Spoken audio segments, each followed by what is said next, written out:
नमस्कार दोस्तों, स्वागत है आप सभी लोग का आपके अपने YouTube channel live study Allahabad से। तो जैसा कि आप लोगों को पता है कि हम लोग प्रत्येक दिन शाम को 7 बजे से इकोनॉमिक्स के प्रैक्टिस सेट को करते हैं और वहीं हमारी इकोनॉमिक्स की जो दूसरी क्लास होती है वो लाइव स्टडी इलाहाबाद के मोबाइल एप्लीकेशन पे होती है, जहाँ पे हम लोग इकोनॉमिक्स के जहाँ पे आपको इकोनॉमिक्स के अलग अलग बैचेस देखने को मिलते हैं और अलग अलग बैचेज में आपको आपके सिलेबस के अकॉर्डिंग इकोनॉमिक्स के कंप्लीट कंटेंट एक रणनीति के तहत सिंपल सटीक साधारण भाषा में प्रोवाइड किए जाते हैं, ताकि कम समय में बेहतर ढंग से आप इकोनॉमिक्स को सीख सकें, समझ सकें और सफलता को सुनिश्चित कर सकें। जैसे कि आपको आपके सिलेबस के अनुसार इकोनॉमिक्स के complete content live study Allahabad के मोबाइल एप्लीकेशन पे प्रोवाइड किए जा रहे हैं। जैसे कि आपको आपके सिलेबस के अनुसार इकोनॉमिक्स के कंप्लीट कॉन्सेप्ट पढ़ाए जाते हैं, अर्थात यहाँ पे थियरी की क्लास होती है। थियरी पढ़ना बहुत जरूरी है, क्योंकि जब तक आपकी थियरी कंप्लीट नहीं होती है तब तक बहुत प्रकार के कंफ्यूजन दिमाग में बने रहते हैं। तो सिंपल सटीक साधारण भाषा में कंप्लीट आपको इकोनॉमिक्स की थियरी पढ़ाई जा रही है, इसकी लाइव क्लास होती है। अगर आप लाइव क्लास में नहीं जुड़ पाते हैं तो बाद में आपको रिकॉर्डेड क्लास मिल जाता है, तो आप अपने समय के अनुसार कभी भी क्लास को देख सकते हैं। इसके अतिरिक्त कंप्लीट आपको इकोनॉमिक्स के नोट्स भी दिए जा रहे हैं। मेरी खुद की हैंड राइटिंग का नोट्स मैं आप लोगों को प्रोवाइड करा रहा हूँ, ताकि आप एक तरफ थियरी को पढ़ते रहिए और दूसरी तरफ नोट्स के माध्यम से रिवीजन करते रहिए। क्योंकि बहुत सारे बच्चों की कंप्लेन होती है कि सर इकोनॉमिक्स के नोट्स मिलते नहीं है, या मिल भी जाते हैं तो इतने कॉम्प्लिकेटेड होते हैं कि समझ में नहीं आता है क्या पढ़ना है क्या छोड़ना है।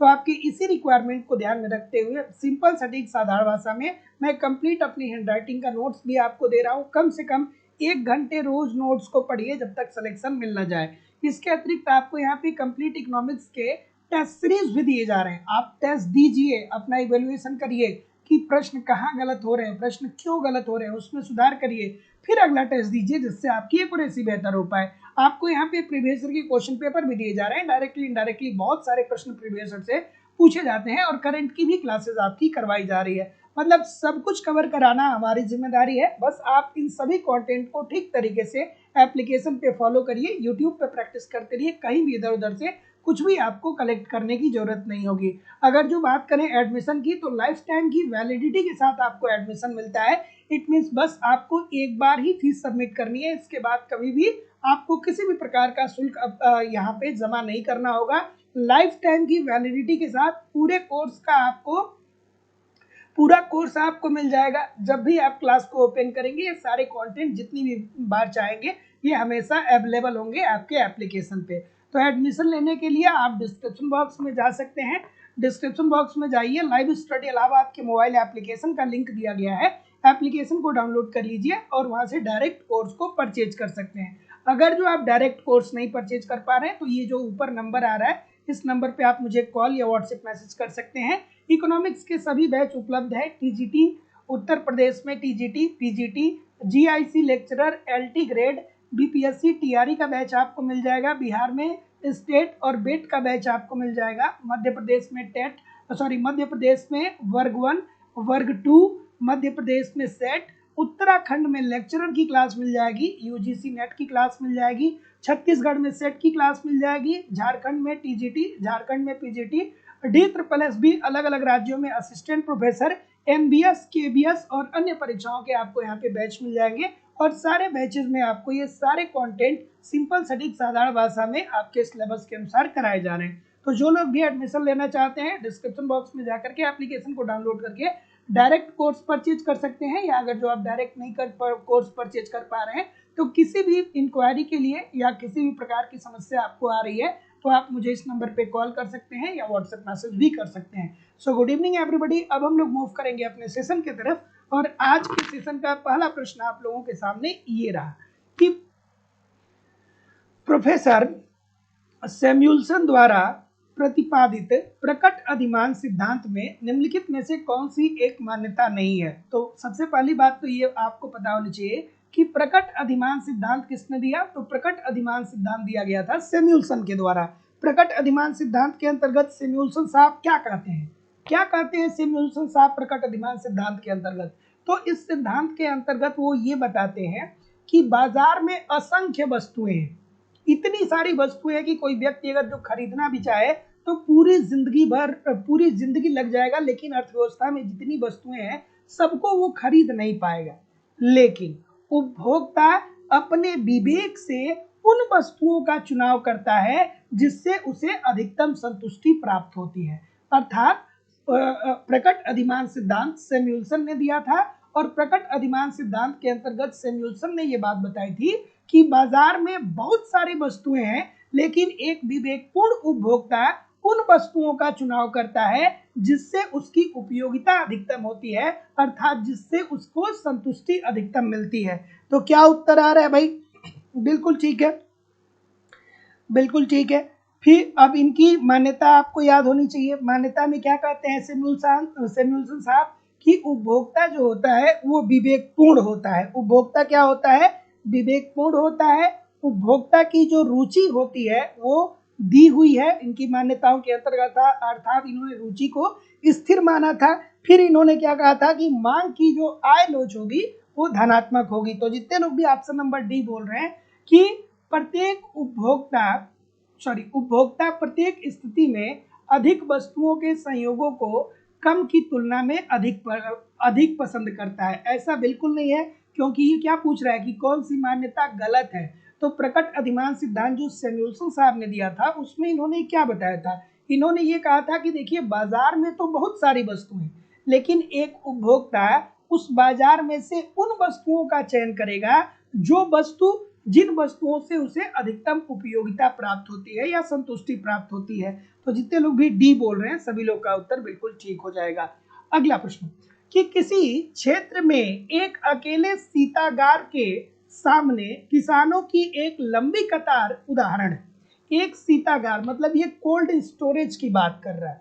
जैसे आप देखते हैं ना कि जब किसान बहुत ज्यादा टमाटर पैदा कर लेते हैं या बहुत ज्यादा जब आलू का उत्पादन कर लेते हैं, बहुत ज्यादा जब वो आलू का उत्पादन कर लेते हैं या टमाटर का उत्पादन कर लेते हैं या प्याज का उत्पादन कर लेते हैं, तो वो ये इन आलू को, प्याज को या टमाटर को ले जा करके कोल्ड स्टोरेज में रख देते हैं। क्यों कोल्ड स्टोरेज में रख देते हैं? ताकि कोल्ड स्टोरेज में रहेगा तो आलू, प्याज, टमाटर ये सब खराब नहीं होगा।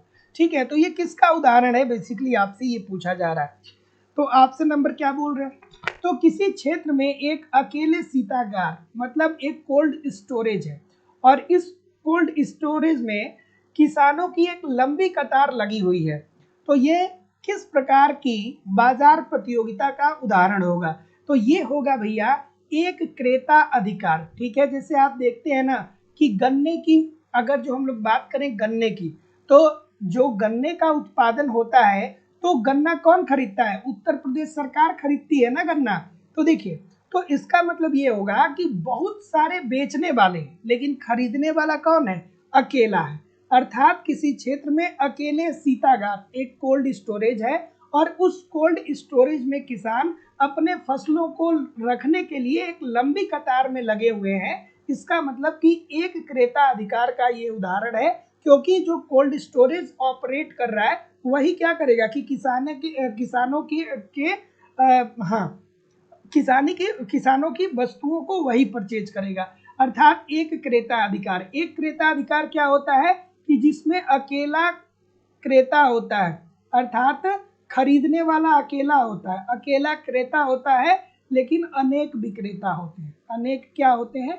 अनेक विक्रेता होते हैं। तो जितने लोग भी ऑप्शन नंबर सी बोल रहे हैं बिल्कुल ठीक बोल रहे हैं। अगला प्रश्न कि निम्न कथनों पर विचार करिए और इनमें से कौन सा कथन सही है आपको बताना है। आज का सेशन थोड़ा सा कुछ लोगों को लग सकता है कि कठिन है, लेकिन जो लोग इकोनॉमिक्स की थियरी को मन से पढ़े होंगे ना, उनके लिए बिल्कुल आसान सेशन लगेगा। लेकिन जो लोग थियरी को ठीक तरीके से नहीं पढ़ेंगे उनके लिए कठिन लगेगा, क्योंकि इम्पोर्टेंट प्रश्न है ये। बार बार आप लोगों की परीक्षाओं में, अलग अलग परीक्षाओं में बार बार पूछे जाने वाले ये प्रश्न है। तो मोस्ट इम्पॉर्टेंट प्रश्न है। आज के सेशन को बहुत अच्छे से धैर्यपूर्वक सभी क्वेश्चन को अटेम्प्ट करिएगा। थियरी पढ़ना बहुत जरूरी है। अब अगर जो आपने पैमाने के स्थिर प्रतिफल को नहीं जानते हैं, पैमाने के वृद्धिमान प्रतिफल को नहीं जानते हैं, पैमाने के ह्रासमान प्रतिफल को नहीं जानते हैं, तो इस प्रश्न को आप कैसे कर पाएंगे? नहीं कर पाएंगे। तो इसीलिए आप जरूर थियरी की क्लास एप्लीकेशन पे ज्वाइन कर लीजिए। ये सारी चीजें सिंपल सटीक साधारण भाषा में करवाई जा रही है। चलिए क्या उत्तर आ रहा है भाई?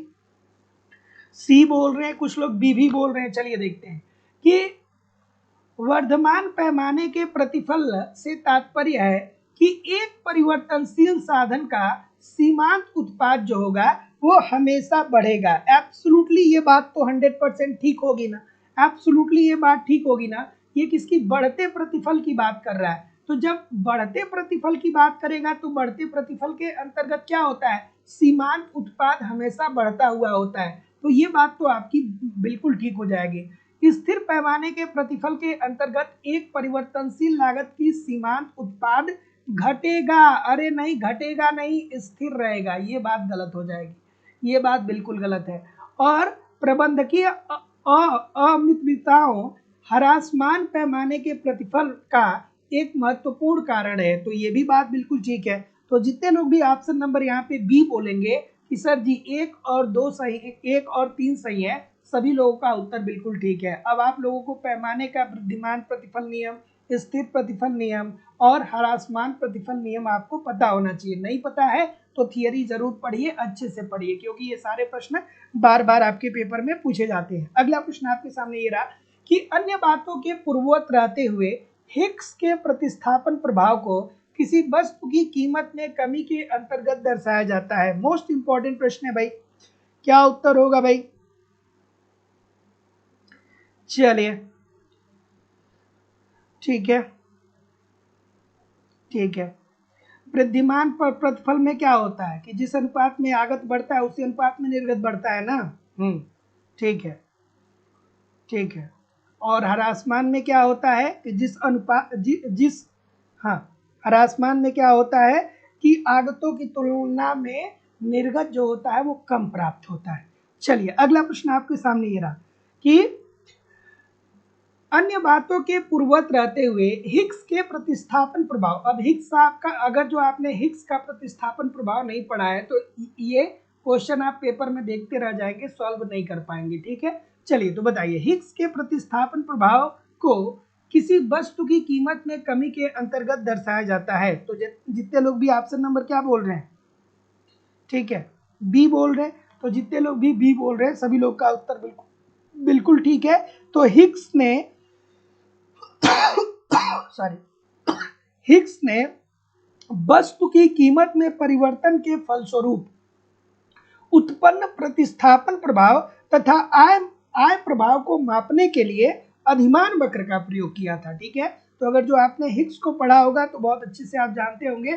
तो जितने लोग भी ऑप्शन नंबर बी बोल रहे हैं कि एक दिए गए तटस्थता वक्र में नीचे की ओर संचलन के द्वारा, सभी लोग का उत्तर यहाँ पे बिल्कुल ठीक हो जाएगा। Option number B according to the question this is the right answer हो जाएगा। तो याद रखिएगा कि हिग्स ने वस्तु की कीमत में परिवर्तन के परिणाम स्वरूप उत्पन्न प्रतिस्थापन प्रभाव तथा आय प्रभाव को मापने के लिए अधिमान वक्रों का प्रयोग किया था। तो जितने लोग भी बी बोल रहे हैं बिल्कुल ठीक बोल रहे हैं। अगला प्रश्न कि यदि उत्पादन के साधनों को उनकी सीमांत उत्पादों के अनुसार भुगतान किया जाता है तो कुल उत्पादन पर क्या असर पड़ेगा? चलिए भाई बताइए, इंपॉर्टेंट प्रश्न है, बार बार पूछा जाने वाला प्रश्न है। सभी लोग वीडियो को लाइक कर दीजिए, शेयर कर दीजिए। इतने सारे लोग क्लास देख रहे हैं फिर भी लाइक और शेयर की संख्या बहुत कम है। सभी लोग वीडियो को लाइक और शेयर जरूर करते रहा करिए। और आज का सेशन बहुत अच्छे से देखिएगा, क्योंकि आज का सेशन थोड़ा सा कठिन प्रश्न मैं लेकर के आया हूं, क्योंकि आपके पेपर में भी 3 प्रकार से प्रश्न पूछे जाते हैं। कुछ प्रश्न बिल्कुल आसान होते हैं, कुछ मॉडरेट लेवल के प्रश्न होते हैं और कुछ कठिन प्रश्न होते हैं। तो आसान तो सभी लोग पढ़ते हैं, मॉडरेट तो सभी लोग पढ़ते हैं, लेकिन कठिन प्रश्नों की प्रैक्टिस बहुत कम लोग करते हैं, ना के बराबर आप करते हैं। तो मैं आपके साथ हूँ, बस आप ईमानदारी से लगे रहिए। एप्लीकेशन पे जितनी भी चीज़ें करा रहा हूँ, यूट्यूब पे जितनी भी चीज़ें करा रहा हूँ, इसको पढ़ते रहिए, सब कुछ आपका निश्चित तौर पे कवर हो जाएगा। चलिए क्या उत्तर आएगा भाई? क्या उत्तर आ रहा है? तो जितने लोग भी क्या बोल रहे हैं? डी बोल रहे हैं। डी के अलावा कोई और है? और कोई? कुछ ए भी बोल रहे हैं। ठीक है, कुछ ए भी बोल रहे हैं। तो जितने लोग भी ए बोल रहे हैं सभी लोग का उत्तर यहाँ पे क्या होगा, ठीक होगा, ये होगा कि डी होगा। तो देखिए, यदि सभी उत्पादन के साधनों को उसके सीमांत उत्पादों के अनुसार भुगतान किया जाता है तो कुल उत्पाद क्या होता है, वितरित हो जाता है। और जब कुल उत्पाद वितरित हो जाएगा तो कुछ शेष बचेगा नहीं, और जब शेष बचेगा नहीं तो इस स्थिति में पैमाने का प्रतिफल क्या होगा, स्थिर हो जाएगा। तो जितने लोग भी ये बोल रहे हैं कि सर जी केवल और केवल ए सही है, सभी लोग का उत्तर यहाँ पे बिल्कुल ठीक हो जाएगा। अब अगर जो आपने उत्पादन का सीमांत उत्पादन के बारे में आपने पढ़ा होगा, तो सीमांत उत्पादन क्या हमें बताता है, तो यही बताता है ना कि जो उत्पादन के साधन होते हैं उनकी सीमांत उत्पादकता के बराबर उन्हें प्रतिफल प्राप्त होता है। तो जब सीमांत उत्पादकता के बराबर प्रतिफल प्राप्त हो जाएगा तो फिर उत्पादन बचेगा ही नहीं, और जब उत्पादन बचेगा नहीं तो इस स्थिति में प्राप्ति क्या होगी, पैमाने का स्थिर प्रतिफल होगा। तो जितने लोग भी ए बोल रहे हैं सभी लोग का उत्तर यहाँ पे बिल्कुल ठीक हो जाएगा। चलिए, कि मार्शल के विश्लेषण में उपयोगिता की योगात्मकता आधारित है, किस पे आधारित है भाई, क्या उत्तर आ रहा है, क्या उत्तर होगा।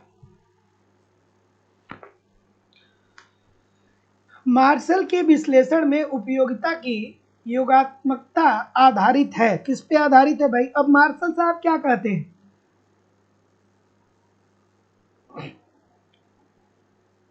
मार्शल साहब क्या कहते हैं, तो मार्शल साहब यही तो कहते हैं ना, मार्शल साहब क्या कहते हैं, तो मार्शल साहब कहते हैं कि उपयोगिता को हम संख्या रूपी पैमाने में माप सकते हैं। उपयोगिता का संख्यात्मक माप संभव है, संख्यात्मक माप संभव है, अर्थात इन्होंने उपयोगिता की गणनावाचक विधि की बात की थी, गणनावाचक विधि के बारे में उपयोगिता को मापने का तरीका बताया था।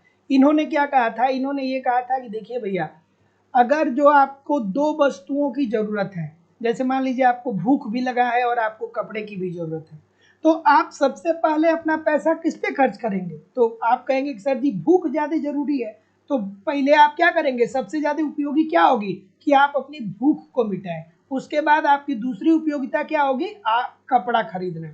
ठीक है, तो चलिए बताइए क्या उत्तर आ रहा है। ठीक है, ऑप्शन नंबर बी बोल रहे हैं। तो मार्शल ने उपभोक्ता के की उपयोगिता से संबंधित जो अवधारणा दिया था उसमें उन्होंने क्या बताया था कि उपयोगिता का संख्यात्मक माप संभव है। उसके बाद इन्होंने अपनी मान्यता में क्या बताया था कि उपभोक्ता जो होता है वो विवेकशील होता है। उपभोक्ता क्या होता है, विवेकशील होता है। उपयोगिता को संख्या रूपी पैमाने में मापा जा सकता है। वस्तु की विभिन्न इकाइयों से मिलने वाली उपयोगिताओं को जोड़ा जा सकता है। फिर उन्होंने क्या अपनी मान्यता में बताया था कि मुद्रा की सीमांत उपयोगिता जो होती है वो स्थिर भी होती है। फिर उन्होंने क्या बताया था कि क्रमागत उपयोगिता ह्रास नियम क्रियाशील होता है। ठीक है, सो ऑप्शन नंबर जितने लोग भी बी बोल रहे हैं सभी लोग का उत्तर ठीक है। हाँ, थोड़ा सा गला मेरा गड़बड़ लग रहा है, तो जितने लोग भी बी बोल रहे हैं कि उपयोगिता का गणनावाचक एवं स्वतंत्रता की मान्यता पर आधारित है, सभी लोग का उत्तर बिल्कुल ठीक हो जाएगा। अगला प्रश्न कि पूर्ण प्रतियोगी बाजार के संबंध में निम्नलिखित में से कौन सा एक कथन सही नहीं है। अब पूर्ण प्रतियोगी बाजार क्या होता है, तो पूर्ण प्रतियोगिता बाजार की एक ऐसी स्थिति होती है जहां पे बहुत सारे क्रेता होते हैं, बहुत सारे विक्रेता होते हैं, समरूप वस्तुओं का उत्पादन होता है। क्रेता और विक्रेता सबको बाजार का ज्ञान होता है। मांग और पूर्ति की शक्तियों के आधार पर कीमतों का निर्धारण होता है और श्रमिकों को उनकी सीमांत उत्पादकता के बराबर मजदूरी दी जाती है। ठीक है, फिर मांग और पूर्ति की शक्तियों के आधार पर कीमत का निर्धारण उद्योग के द्वारा होता है और एक व्यक्तिगत फर्म उद्योग के द्वारा निर्धारित कीमत पर जितने चाहे प्रोडक्ट को मार्केट में बेच सकती है। अर्थात पूर्ण प्रतियोगिता के अंतर्गत एक व्यक्तिगत फर्म कीमत स्वीकार करने वाली होती है, कीमत को निर्धारित करने वाली नहीं होती है। तो क्या उत्तर आ रहा है भाई, ऑप्शन नंबर, तो जितने लोग भी डी बोल रहे हैं कि फर्म के समक्ष मांग वक्र इकाई लोच वाला होता है। जैसा कि मैंने अभी आपको बताया कि पूर्ण प्रतियोगिता के अंतर्गत मांग और पूर्ति की शक्तियों के आधार पे कीमतों का जो निर्धारण करेगा वो उद्योग करेगा। और एक जो फर्म होगा, ये क्या हुआ, ये उद्योग हुआ। दो दो चित्र बना है इसमें, एक आपका क्या हो गया, एक उद्योग हो गया और एक फर्म हो गया। तो मांग और पूर्ति की शक्तियों के आधार पे उद्योग के द्वारा जो कीमत का निर्धारण किया जाता है, इसी कीमत पर एक व्यक्तिगत फर्म जितने प्रोडक्ट को चाहे मार्केट में बेच सकती है, क्वांटिटी 1, क्वांटिटी 2, क्वांटिटी 3, क्वांटिटी 4 की मात्रा में। ठीक है, अर्थात ये पूर्ण प्रतियोगिता के अंतर्गत एक फर्म कीमत को स्वीकार करने वाली होती है। मांग और पूर्ति की शक्तियों के आधार पे कीमतों का निर्धारण उद्योग करता है, और उद्योग जो कीमत निर्धारित करता है उसी कीमत पर एक व्यक्तिगत फर्म जितने चाहे प्रोडक्ट को मार्केट में बेच सकती है। सो ऑप्शन नंबर डी।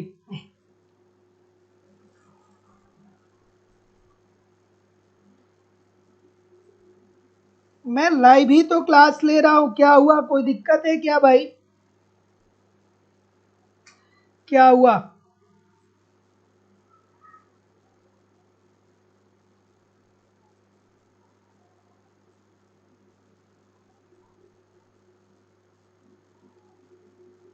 क्या हुआ, कोई दिक्कत किसी को?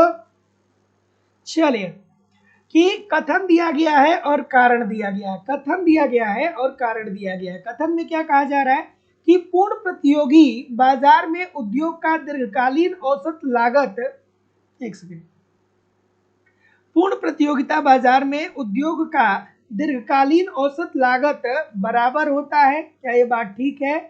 कुछ मिसप्रिंट है। कारण दिया गया है कि शून्य आर्थिक लाभ की स्थिति में न तो किसी भी विद्यमान फर्म के बहिर्गमन की प्रवृत्ति होती है और न ही कोई संभावित प्रवेशक उद्योग में प्रवेश करना चाहता है। चलिए, क्या उत्तर आ रहा है भाई? तो आपको पता ही होगा कि पूर्ण प्रतियोगिता में क्या होता है कि एमआर किसके बराबर होता है?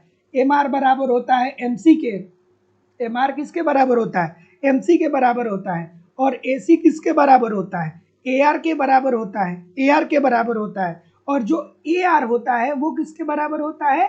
ये पी अर्थात कीमत के बराबर होता है कि नहीं होता है? तो इस स्थिति में क्या होता है? M C is equal to M R is equal to A C is equal to P. यही तो होता है ना, ए आर कहिए या पी कहिए।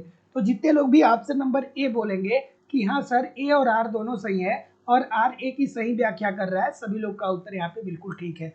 अब अगर आप अच्छे से थियरी को नहीं पढ़ेंगे तो ऐसे प्रश्न दिमाग के ऊपर से निकल जाएंगे। थियरी पढ़िए, मैं बार बार बोलता हूँ इकोनॉमिक्स बहुत आसान सब्जेक्ट है, बशर्ते एक बार गहराई से थियरी को पढ़ना चाहिए। अगला, कि यदि बाजार में ए यदि बी किसी वस्तु की मांग के बारे में जान जाता है तो उसे उसकी मांग अधिक करने के लिए प्रेरित किया जा सकता है। चूंकि अन्य व्यक्ति वस्तु की मांग कर रहा है तो व्यक्तिगत मांग इस प्रकार की समकक्षी नकल देखा देखी की मनोवृत्ति के प्रभाव को क्या कहा जाता है?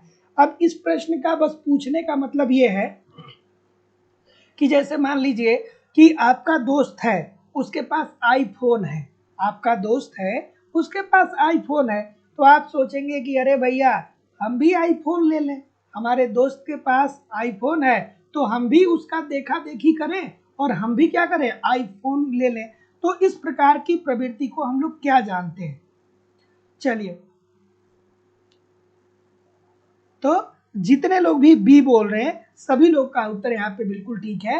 बैड वेगन प्रभाव। बैड वेगन प्रभाव के अंतर्गत क्या होता है कि लोग देखा देखी वस्तुओं की मांग को बढ़ा देते हैं। जैसे समुदाय का एक वर्ग जब वस्तुओं की मांग में वृद्धि करता है ना, जैसे अमीर वर्ग है, जैसे जिन लोगों के पास बहुत ज्यादा पैसा है तो वो ठीक है आईफोन लेकर के चलते हैं। लेकिन जब एक गरीब व्यक्ति भी देखता है ना कि भैया वो तो आईफोन लेके चल रहे हैं, तो एक गरीब व्यक्ति भी क्या करता है कि आईफोन की मांग को बढ़ा देता है।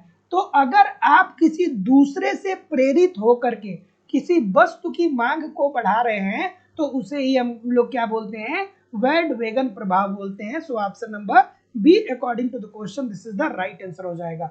अगला प्रश्न, कि माना एक अर्थव्यवस्था का उपभोग फलन C is equal to 30 crore रुपए प्लस 0.8y है, निवेश 40 करोड़ है, तब आय का संतुलन स्तर क्या होगा? क्या उत्तर होगा भाई बताइए। इंपॉर्टेंट प्रश्न है, अक्सर आपके पेपर में ये प्रश्न देखने को मिल ही जाता है। ऐसे प्रश्न एक आध जरूर आपके पेपर में देखने को मिल जाते हैं। कोई ABC नहीं करेगा, प्रॉपर इसका प्रोसीजर बताइए कि आखिरकार किस तरीके से हम इस प्रश्न को सॉल्व करेंगे, किस तरीके से इस प्रश्न को हम लोग सॉल्व करेंगे। आप कमेंट करके बताइए, ये मत बताइए कि A होगा कि B होगा, ये बताइए कैसे सॉल्व होगा। ठीक है, तो अब देखिए इसको सॉल्व करने के लिए ये क्या पूछ रहा है, आय का संतुलन स्तर क्या होगा, और I इज इक्वल टू क्या होता है, I इज इक्वल टू क्या होता है, I इज इक्वल टू क्या होता है। तो I इज इक्वल टू क्या होता है, आपकी जो इनकम होती है वो किसके बराबर होती है, उपभोग के और प्लस बचत के, उपभोग प्लस बचत के। जैसे मान लीजिए कि 100 रुपये आपकी इनकम है, तो 100 रुपये में से 80 रुपये आप खा लिए, ठीक है, 80 रुपये का आपने उपभोग कर लिया, तो आपके पास कितना बचा, 20 ही रुपया बचा आपका ना। और यही जो बचत होता है वो आपकी क्या होती है, निवेश होती है। तो C का मान कितना दिया गया है, C का मान कितना दे दिया गया है, तो चलिए देखते हैं। आप इसको रखिए फॉर्मूले में, C इज इक्वल टू कितना दिया गया है, 30, C is equal to 30 plus 0.8y, ठीक है, इतना दिया गया है। I का मान कितना दे दिया गया है, निवेश, चूंकि जो बचत होता है वो निवेश के बराबर होता है। बचत यकीन साहब भी बताते हैं, बचत कितना होता है, निवेश के बराबर होता है। तो I इज इक्वल टू क्या हो जाएगा, I इज इक्वल टू यहाँ पे 40, आपने देख लिया कि I इज इक्वल टू 40 आ गया। अब आप इसको फॉर्मूले में रख दीजिए, आपका उत्तर चला आएगा, ठीक है। तो y इज इक्वल टू क्या हो जाएगा, y इज इक्वल टू क्या हो जाएगा, 30 plus 0.8y bracket close plus 40, अर्थात जो आपकी आय है वो किसके बराबर होगी, वो उपभोग प्लस बचत के बराबर होगी। ये आपका उपभोग है, ये आपका बचत है। अब इसमें आपको क्या निकालना है, y का मान निकालना है। तो y इज इक्वल टू क्या हो जाएगा, y इज इक्वल टू, पक्षांतर कर दीजिए, y is equal to 0.8y, 0.8y is equal to 30 plus y minus, पक्षांतर किए हैं ना, तो y minus 0.8y is equal to 30 plus 40, 30 plus 40 पक्षांतर किए हैं। फिर ऊपर थोड़ा आ जाइए, इधर आ जाइए, फिर y इज इक्वल टू क्या हो जाएगा, y इज इक्वल टू क्या हो जाएगा, y इज इक्वल टू अभी नहीं निकालना है, वो एक सेकेंड, ठीक है, ऊपर कर दे रहा हूँ, y minus 0.8y is equal to कितना आ गया, 30 प्लस 40 कितना हो जाएगा, 70 हो जाएगा, 30 प्लस 40 क्या हो जाएगा, 70 हो जाएगा। अब क्या यहाँ पे क्या हो जाएगा, y का मान कितना आ जाएगा, y का मान आ जाएगा 70 बटा 2, 70 बटा 0.2 आ जाएगा।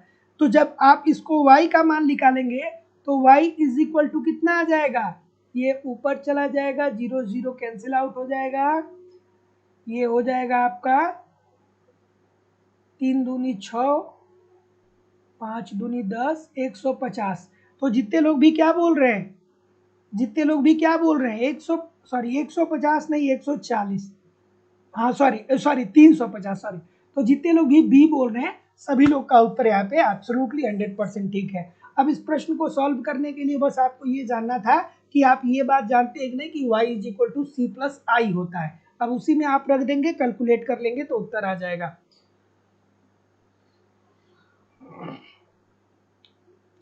कोई बफरिंग नहीं हो रहा है, चलिए सभी लोग वीडियो को लाइक और शेयर कर दीजिए।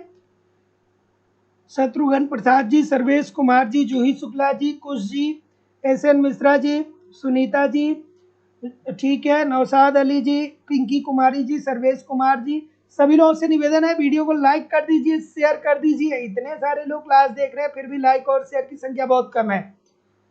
क्या उत्तर आ रहा है भाई, स्टैगफ्लेशन की बात हो रही है, क्लास नहीं चल रही है, क्लास चल तो रही है, बफरिंग हो रही है क्या आप लोगों को? बफरिंग का इशू आ रहा है? बफरिंग नहीं हो रहा है, बफरिंग नहीं हो रहा है। चलिए, कि स्टैगफ्लेशन अर्थात स्फीति संबंधी प्रतिरोध का मतलब क्या होता है? तो स्टैगफ्लेशन अर्थव्यवस्था में एक ऐसी स्थिति होती है जब जब आपके देश में बेरोजगारी का भी स्तर बढ़ रहा होता है, बेरोजगारी भी बढ़ रहा होता है और साथ ही साथ में महंगाई भी बढ़ रही होती है, अर्थात मुद्रा स्फीति भी बढ़ रही होती है।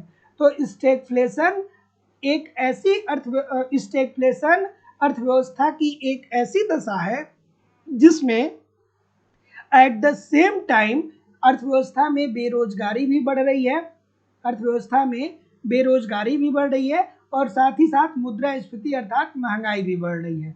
ठीक है, इसी के अतिरिक्त एक टर्म और यूज कर देता है, जब बेरोजगारी बढ़ेगी तो क्या होगी?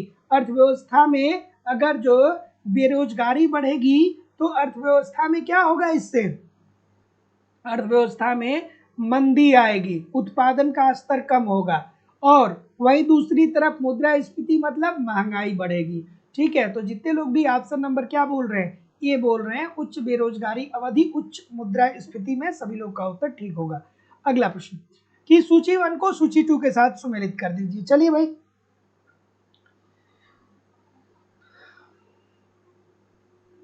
सूची 1 को सूची 2 के साथ सुमेलित करिए। क्या उत्तर आ रहा है? सूची 1 को सूची 2 के साथ सुमेलित करिए। किन साहब की बात करें तो किन साहब ने क्या बताया था? किन साहब ने तरलता जाल की अवधारणा दिया था ना, जिसमें उन्होंने कहा था कि देखिए भैया, मुद्रा की पूर्ति में जब वृद्धि की जाएगी तो ब्याज दर एक निश्चित सीमा तक ही गिरेगा, ब्याज की दर कभी भी शून्य या ऋणात्मक नहीं हो सकती है। उसके बाद अगर जो हम लोग मोदी गिलियानी की बात करें तो ये जीवन चक्र परिकल्पना की बात करते हैं। जीवन चक्र परिकल्पना में मोदी गिलियानी साहब क्या बताते हैं? वो ये बताते हैं कि देखिए, एक व्यक्ति अपनी पूरी जिंदगी में जो आय अर्जित करता है ना, या जो परिसंपत्तियों का सृजन करता है, उसी के परिणाम स्वरूप उसकी वर्तमान उपभोग निर्धारित होती है। ठीक है, हिक्स की बात करें तो हिक्स साहब आईएस वक्र की बात करते हैं और पीगू की बात करें तो पीगू साहब मुद्रा भ्रम की बात करते हैं। मुद्रा भ्रम कब होता है? मुद्रा भ्रम तब होता है जब मुद्रा की वैल्यू गिर जाती है और आपको लगता है कि आप अमीर हो रहे हैं। तो जितने लोग भी ऑप्शन नंबर यहाँ पे सुमेलित कर रहे हैं सबका उत्तर बिल्कुल ठीक है। अगला प्रश्न है, थोड़ा सा इसे एडजस्ट करना होगा, एक सेकेंड, थोड़ा सा एडजस्ट करना होगा, एक सेकेंड। ठीक, इस प्रश्न का उत्तर करिए। क्या उत्तर आ रहा है भाई?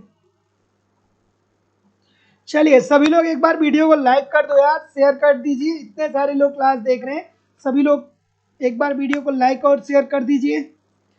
क्या उत्तर आ रहा है भाई? कि क्रेडिट के नियंत्रण अर्थात साख के नियंत्रण की बात कर रहा है। ठीक है, तो अब इतना दिमाग थोड़ा बहुत एग्जाम में आपको दौड़ाना पड़ेगा, है ना। क्रेडिट, अब ऐसा नहीं कि आप इसको दूसरी दुनिया में लेके चले जाइए। क्रेडिट मतलब साख की बात कर रहा है। तो आप लोगों को पता ही है कि आरबीआई क्या करता है? आरबीआई अपने मौद्रिक नीति के तहत साख पे नियंत्रण करता है। ठीक है, साख पे नियंत्रण करता है। और साख पे नियंत्रण क्यों किया जाता है? आरबीआई क्या करता है? आरबीआई जो है या देश का केंद्रीय बैंक, वो साख पे नियंत्रण करता है। पहला क्या होता है? पहला होता है परिणात्मक, ठीक है, परिणात्मक, और दूसरा क्या होता है? चयनात्मक, चयनात्मक। तो परिणात्मक साख नियंत्रण के अंतर्गत क्या आता है और चयनात्मक साख नियंत्रण के अंतर्गत क्या आता है? तो अब इस बात को थोड़ा ध्यान से समझ लीजिएगा कि आरबीआई साख पे नियंत्रण क्यों करता है। इसलिए करता है कि अर्थव्यवस्था में मुद्रा का बैलेंस बना रहे। कहीं ऐसा ना हो कि अर्थव्यवस्था में मुद्रा की मात्रा बढ़ जाए। अगर जो मुद्रा की मात्रा बढ़ जाएगी तो ऐसी स्थिति में मुद्रास्फीति विद्यमान हो जाएगी बड़े पैमाने पे, और वो भी अर्थव्यवस्था के लिए लाभदायक नहीं होगी। इससे केवल और केवल मुद्रा की वैल्यू गिरेगी। और वही दूसरी तरफ अगर जो मुद्रा की पूर्ति में अर्थव्यवस्था में कमी आ जाएगी तो ऐसी स्थिति में अर्थव्यवस्था मंदी की तरफ जा सकती है। तो ऐसी स्थिति में मुद्रा की पूर्ति को संतुलित मात्रा में आरबीआई अर्थव्यवस्था में बनाए रखता है, ताकि बहुत ज़्यादा मुद्रा की पूर्ति में वृद्धि ना हो और बहुत ज़्यादा कमी भी ना हो, क्योंकि अगर जो वृद्धि होगी तो मुद्रास्फीति आएगी, कमी होगी तो मंदी आएगी। तो ऐसी स्थिति में आरबीआई साख पे नियंत्रण दो तरीके से करता है, एक परिणात्मक, दूसरा चयनात्मक। परिणात्मक साख नियंत्रण के अंतर्गत बैंक दर आता है, रेपो रेट आता है, रिवर्स रेपो रेट आता है, नगद आरक्षित अनुपात आता है। चयनात्मक साख नियंत्रण के अंतर्गत नैतिक मापदंड आता है, साख मार्जिन का निर्धारण आता है। ये सारी चीजें आपके दिमाग में घूमनी चाहिए, नहीं घूम रही है तो अच्छे से पढ़िए, इंपॉर्टेंट है, ये बार बार प्रश्न आपके पेपर में पूछा जाता है। तो जितने लोग भी ऑप्शन नंबर क्या बोल रहे हैं, सी बोल रहे हैं कि सर नगद आवश्यकता अनुपात, बिल्कुल ठीक है। नगद आवश्यकता अनुपात क्या होता है या नगद आरक्षित अनुपात क्या होता है? तो एक बैंक अपनी कुल जमा का कुछ प्रतिशत आरबीआई के पास रखता है। वैधानिक तरलता अनुपात क्या होता है? तो बैंक अपनी कुल जमा का कुछ प्रतिशत अपने पास रखता है ताकि भविष्य में वित्तीय समस्याओं से वो निपट सके। और आरबीआई खुले बाजार में खुले बाजार में प्रतिभूतियों का क्रय विक्रय भी करता है, प्रतिभूतियों का क्रय विक्रय करता है, जिससे मुद्रा की पूर्ति को कम या ज्यादा की जा सके। प्रतिभूतियों का जब विक्रय करेगा आरबीआई, जब प्रतिभूतियों का विक्रय करता है आरबीआई, तब ऐसी स्थिति में अर्थव्यवस्था में मुद्रा पूर्ति पे क्या असर पड़ेगा? तो भैया जब प्रतिभूतियों को बेचेगा तो मुद्रा का प्रवाह आरबीआई के पास चला आएगा, और जब प्रतिभूतियों को खरीदेगा तो फिर आरबीआई मुद्रा को रिलीज करेगा। तो जब प्रतिभूति खरीदेगा तो मुद्रा की पूर्ति बढ़ेगी, और प्रतिभूति को जब बेचेगा तो मुद्रा की पूर्ति कम होगी। ठीक है, ये भी बात सही है। सीमांत आवश्यकता नहीं, इसका कोई मतलब नहीं है। तो जितने लोग भी सी बोल रहे हैं सभी लोग का उत्तर बिल्कुल ठीक हो जाएगा। अगला प्रश्न कि ग्रेसम का नियम स्पष्ट करता है, ग्रेसम का नियम क्या स्पष्ट करता है भाई? सभी लोग कमेंट करके बताइए, ग्रेसम का नियम क्या स्पष्ट करता है? सभी लोग वीडियो को लाइक और शेयर जरूर कर दिया करिए। क्या उत्तर आ रहा है? ग्रेसम का नियम तो इजी सी बात है। ग्रेसम साहब बहुत अच्छी बात बताते हैं, आसान बात बताते हैं। ये बताते हैं कि बुरी मुद्रा अच्छी मुद्रा को प्रचलन से बाहर कर देती है। ठीक है, तो इसको आसान भाषा में समझने के लिए मान लीजिए कि 100 रुपए की दो नोट आपके पास है। एक नोट थोड़ी सी पुरानी हो गई है और एक नोट एकदम ताजी है। तो जब आप मार्केट में जाते हैं तो सबसे पहले पुरानी नोट को ही दुकानदार को देते हैं। ठीक है, तो इस तरीके से आप याद रख सकते हैं कि ग्रेसम का जो नियम है वो ये बताता है कि बुरी मुद्रा अच्छी मुद्रा को प्रचलन से बाहर कर देती है। सो ऑप्शन नंबर डी। अगला ये तो किया गया था हम लोग। अगला कि निम्नलिखित में से कौन सा युग्म भारतीय संदर्भ में सही रूप से सुमेलित नहीं है? इसमें से ठीक है, निम्न में से कौन सा युग्म भारतीय संदर्भ में सही रूप से सुमेलित नहीं है? कौन सा सही सुमेलित नहीं है भाई? ये परीक्षा होगा, कहाँ फंस गए? परीक्षा होगा, परीक्षा होगा, किसी भी कीमत पे उत्तर प्रदेश में आने वाले समय में जो डेट दिया गया है 90% चांस है कि परीक्षा होगा। एक बात समझ लीजिए आप लोग, ठीक है ना, परीक्षा होने के प्रबल चांसेस हैं। क्या उत्तर आ रहा है?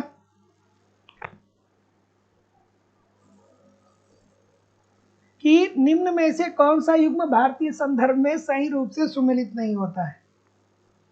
वो काम मत करिएगा कि पूरा साल भर 2 साल पढ़े और जब परीक्षा का समय आया तो पढ़ाई ही छोड़ दी।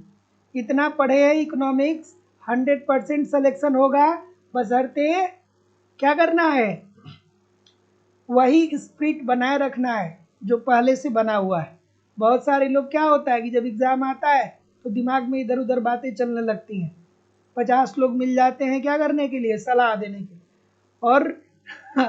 और ऑनलाइन प्लेटफॉर्म पे तो यार इतना अफवाह है कि पूछिए मत।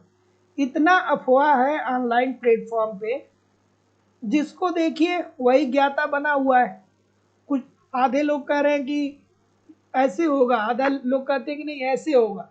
अब किसकी बात आप मानेंगे? आयोग जो कह रहा है उसकी बात मानिए। आयोग ने जो परीक्षा का डेट दिया है उस डेट के लिए तैयार रहिए।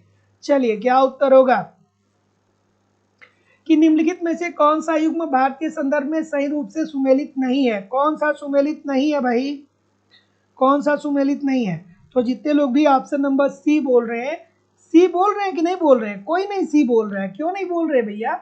बाजार निर्धारित ब्याज की दर डाकघर जमा होता है, नहीं भैया।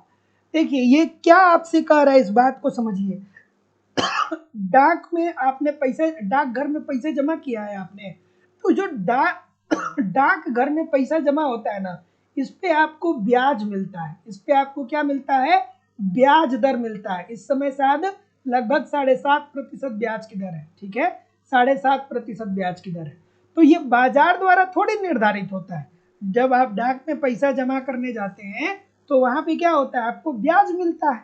आपको ऐसा थोड़ी है कि डाकघर में जो पैसा आप जमा करते हैं वो बाजार द्वारा निर्धारित ब्याज की शक्तियों के आधार पे आपको उसका प्रतिफल मिलता है, ऐसा तो होता नहीं है। आपको ब्याज मिलता है, फिक्स रेट होता है। तो जितने लोग भी ऑप्शन नंबर सी बोल रहे हैं ठीक बोल रहे हैं। पोस्ट ऑफिस में कितने लोग पैसा जमा किए हैं? जितने लोग भी पैसा जमा किए हैं, अर्थशास्त्र के आप छात्र हैं, बैंक में पैसा जमा करके बहुत लाभ आपको नहीं मिलेगा। अगर जो बहुत ज़्यादा पैसा रखे हैं तो 1-2 लाख रुपए कम से कम आप SIP में डाल दीजिए भविष्य के लिए, है ना, क्योंकि 1-2 लाख रुपए की कोई बहुत ज़्यादा वैल्यू आज के समय में है ही नहीं, है ही नहीं। और बैंक में पड़ा रहेगा, मुद्रास्फीति उससे तेजी से बढ़ जाएगी और आपका पैसे की वैल्यू जो होगी वो कम होती चली जाएगी। तो बस सुरक्षित रहना चाहते हैं तब तो ठीक है, नहीं तो 1-2 लाख रुपए अगर जो मतलब पैसा आपके पास है तो 1-2 लाख रुपए आप SIP भी डाल सकते हैं, ठीक है, डाल देंगे तो भविष्य में चल करके उसका आपको प्रतिफल अच्छा मिलेगा। क्या क्या उत्तर आ रहा है कि किन्स के अनुसार मुद्रा की अपेक्षी मांग निम्न एक का फलन है? अब देखिए किन्स साहब की यहाँ पे बात हो रही है, तो अगर जो आपने किन्स साहब को पढ़ा है तो किन्स साहब बहुत खूबसूरत सी बातें, 2-3 बात बहुत खूबसूरत करते हैं। जैसे मैं अब अगर जो अभी आपसे पूछूं कि आप मुद्रा की मांग क्यों करते हैं, तो आप कहेंगे कि सर जी हमको वस्तुओं और सेवाओं को खरीदना होता है, इसीलिए हमको मुद्रा की जरूरत होती है। लेकिन किन्स साहब, चूंकि ये सैकड़ों साल पहले की बात है, तो किन्स ने कहा कि व्यक्ति मुद्रा की मांग 3 कारणों से करता है। मुद्रा की मांग जो होती है वो 3 कारणों से होती है। पहला मुद्रा की मांग क्यों होती है? लेन देन उद्देश्य के लिए, लेन देन उद्देश्य के लिए, उद्देश्य के लिए, ठीक है, लेन देन उद्देश्य के लिए। अर्थात जब हम वस्तुओं को खरीदते हैं या जब वस्तुओं को हम खरीदते हैं या पैसे की लेन देन करते हैं तो उसके लिए हमें मुद्रा की मांग उसलिए हम मुद्रा की मांग करते हैं। दूसरा ये क्या बताते हैं, दूसरा बताते हैं कि लोग मुद्रा की मांग पूर्व उपाय के लिए करते हैं, पूर्व उपाय उद्देश्य के लिए, पूर्व उपाय उद्देश्य के लिए। पूर्व उपाय उद्देश्य क्यों? उन्होंने क्या कहा, उन्होंने कहा इसे वर्षा दिवस, क्या बोला, वर्षा दिवस, कहा कि लोग वर्षा दिवस, उन्होंने कहा कि लोग मुद्रा की मांग इसलिए भी करते हैं ताकि हो सकता है कि वर्तमान में वो आय अर्जित कर रहे हो लेकिन भविष्य में उनकी आय शून्य हो जाए। तो भविष्य में जब उनकी आय शून्य हो जाएगी तो जब आर्थिक संकट उत्पन्न होगा तो उसी के लिए लोग मुद्रा की मांग करते हैं, अर्थात पूर्व उपाय करते हैं कि भविष्य के लिए मुद्रा रहनी चाहिए। और इसी को इन्होंने क्या बोला था, वर्षा दिवस का भी नाम दिया था। और तीसरा, लोग मुद्रा की मांग और किस लिए करते हैं, तो लोग सट्टा खेलने के लिए करते हैं, सट्टा उद्देश्य के लिए, सट्टा उद्देश्य के लिए। और मुद्रा की मांग का अनोखा क्रांतिकारी तत्व तो इन्होंने कहा था कि सट्टा उद्देश्य जो है ये मुद्रा की मांग का अनोखा क्रांतिकारी तत्व है। फिर उन्होंने क्या कहा था, उन्होंने कहा था कि जो हाँ सट्टा उद्देश्य हेतु मुद्रा की जो मांग होती है ये ब्याज दर का फलन होती है। सट्टा उद्देश्य के लिए जब लोग सट्टा खेलते हैं और इसके लिए मुद्रा की मांग करते हैं तो ये क्या होता है, ये हाँ हाँ तो ये ब्याज दर का फलन होता है। अर्थात जितने लोग भी ऑप्शन नंबर यहाँ पे क्या बोल रहे हैं, ए बोल रहे हैं, सभी लोग का उत्तर यहाँ पे बिल्कुल ठीक हो जाएगा। Option number A according to the question this is the right answer हो जाएगा। अगला प्रश्न,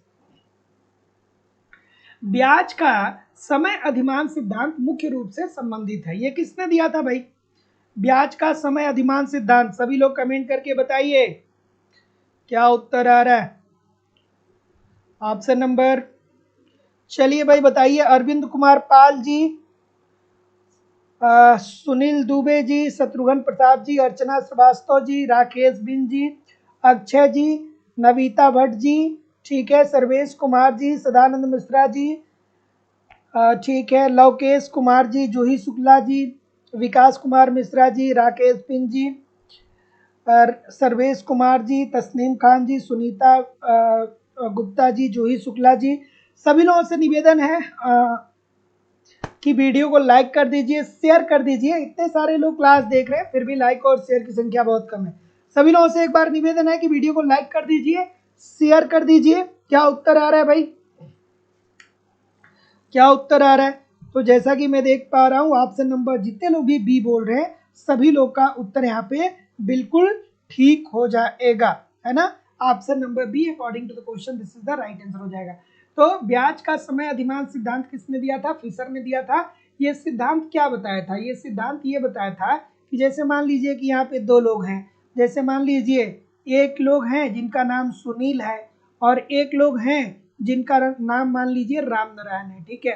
तो अब देखिए सुनील के पास अगर जो एक लाख रुपए है, सुनील के पास 1 लाख रुपए है और राम ने क्या किया कि सुनील से 1 लाख रुपए उधार मांगा और कहा कि 1 साल के लिए हमें उधार दे दीजिए। तो जब सुनील राम को 1 लाख रुपए उधार देगा तो सुनील के पास तो अब 1 लाख होगा नहीं, तो 1 लाख रुपए किसके पास चला जाएगा? राम के पास चला जाएगा। तो इसका मतलब यह है कि सुनील इस 1 लाख रुपए का प्रयोग 1 साल के लिए नहीं कर पाएगा और जो 1 साल का वो मुद्रा त्याग कर रहा है ना, उसी के प्रतिफल के रूप में राम क्या करेंगे? सुनील को ब्याज देंगे। तो जितने लोग भी ऑप्शन नंबर बी बोल रहे हैं सभी लोग का उत्तर यहाँ पे बिल्कुल ठीक हो जाएगा। अगला, मुद्रास्फीति। अगला कि मुद्रास्फीति में एक वृद्धि की प्रत्याशा के कारण क्या होगा भाई? क्या उत्तर आ रहा है कि मुद्रास्फीति में एक वृद्धि की प्रत्याशा के कारण क्या होता है? बताइए। चलिए ऑप्शन नंबर, अब अगर जो आप फिलिप्स वक्र को पढ़ते होंगे तो जानते होंगे, अगर जो फिलिप्स वक्र को आप पढ़े होंगे तो आप इसे जानते होंगे, नहीं पढ़े होंगे तो नहीं जानते होंगे।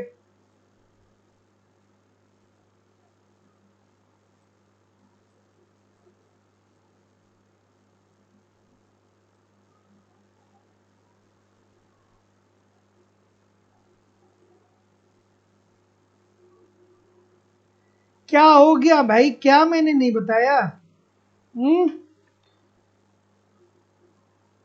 ठीक है,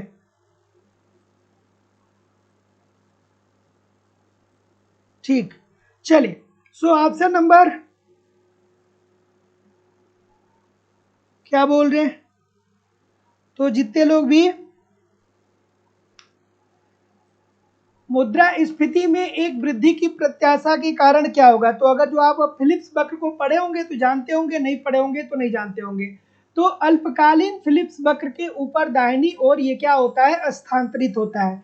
तो फिलिप्स वक्र जो है वो हमें क्या बताता है? तो फिलिप्स वक्र मुद्रास्फीति एवं बेरोजगारी के मध्य विपरीत संबंध को बताता है और इसको किसने प्रस्तुत किया था? फिलिप्स साहब ने प्रस्तुत किया था, 1958 में प्रस्तुत किया था। तो जितने लोग भी ए बोल रहे हैं सभी लोग का उत्तर यहाँ पे एब्सोल्युटली 100% ठीक हो जाएगा।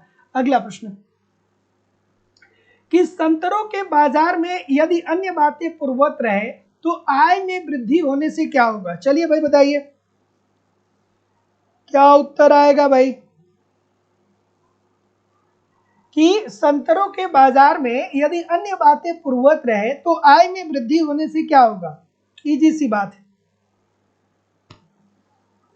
संतरों के बाजार में यदि अन्य बातें पूर्ववत रहे और आय की आपकी आय में वृद्धि हो जाती है, जैसे मान लीजिए कि संतरा 80 रुपया किलो मिल रहा है, संतरा 80 रुपये की किलो मिल रहा है, लेकिन आज संतरा 80 रुपए किलो मिल रहा है, लेकिन पहले मान लीजिए कि आपकी आय 100 रुपए थी, अब आपकी आय 500 रुपए हो गई। तो मान लीजिए अब आपकी आय में क्या हो गई है, वृद्धि हो गई है, और संतरे की कीमत कितनी थी, 80 रुपए है। तो हम पढ़ते हैं ना इकोनॉमिक्स में कि जब आपकी आय बढ़ती है तो आय बढ़ने के कारण आप वस्तुओं की मांग को भी बढ़ा देते हैं। सो ऐसी स्थिति में जितने लोग भी सी बोल रहे हैं कि मांग वक्र ऊपर की ओर खिसक जाएगा, सभी लोग का उत्तर बिल्कुल ठीक हो जाएगा। अगला, कि भारत में ब्याज की दर घटाई जा रही है, क्यों ब्याज की दर भारत में क्यों घटाई जा रही भैया, क्या उत्तर आएगा?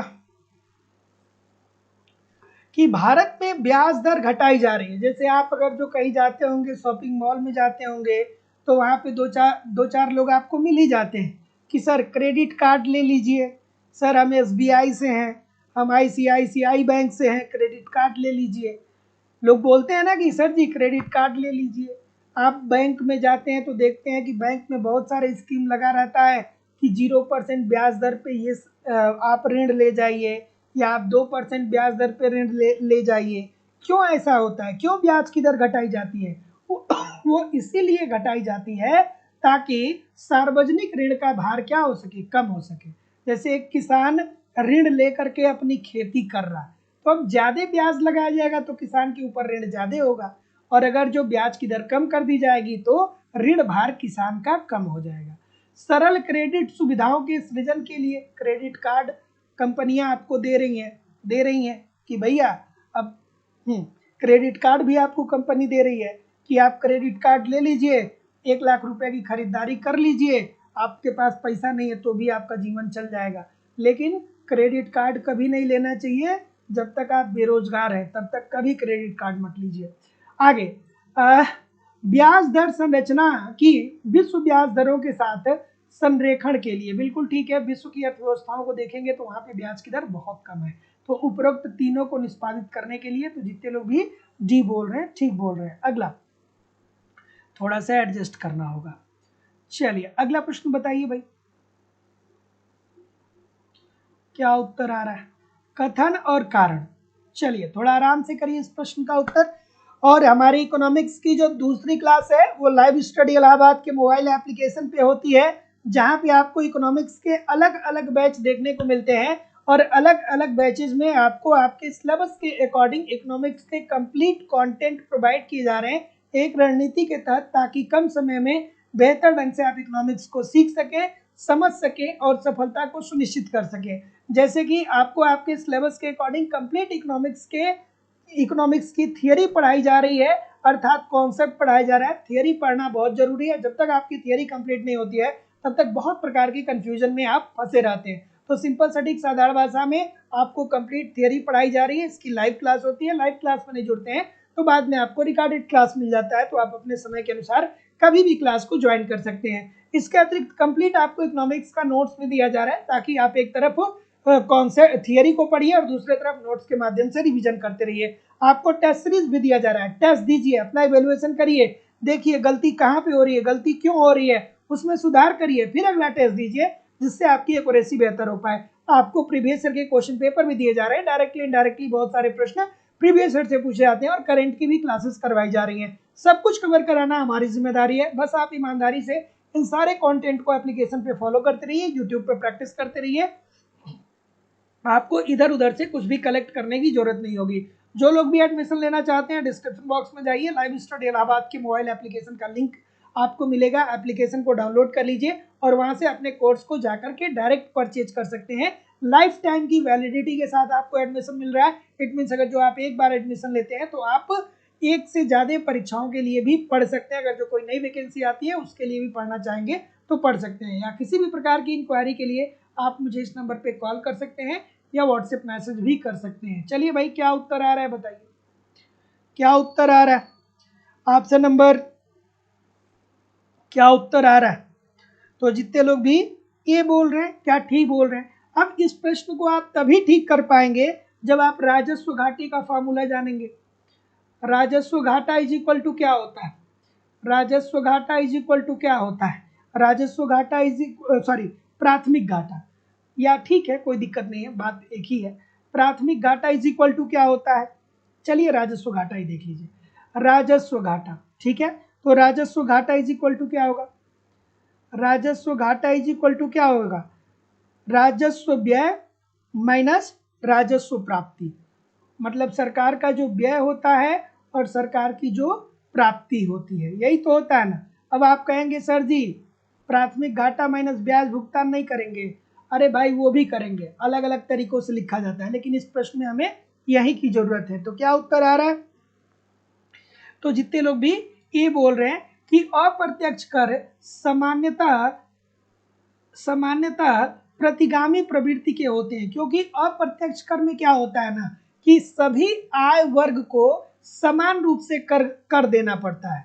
ठीक है, जैसे मान लीजिए कि आप बिस्किट का पैकेट खरीदने गए, तो आप गरीब हैं तो भी आप उस पर टैक्स देंगे, और मुकेश अंबानी भी एक बिस्किट का पैकेट खरीद रहे हैं तो वो भी उतना ही टैक्स देंगे जितना टैक्स आप देते हैं। तो ऐसी स्थिति में ये प्रतिगामी प्रवृत्ति के होते हैं, देयर इज नो डाउट।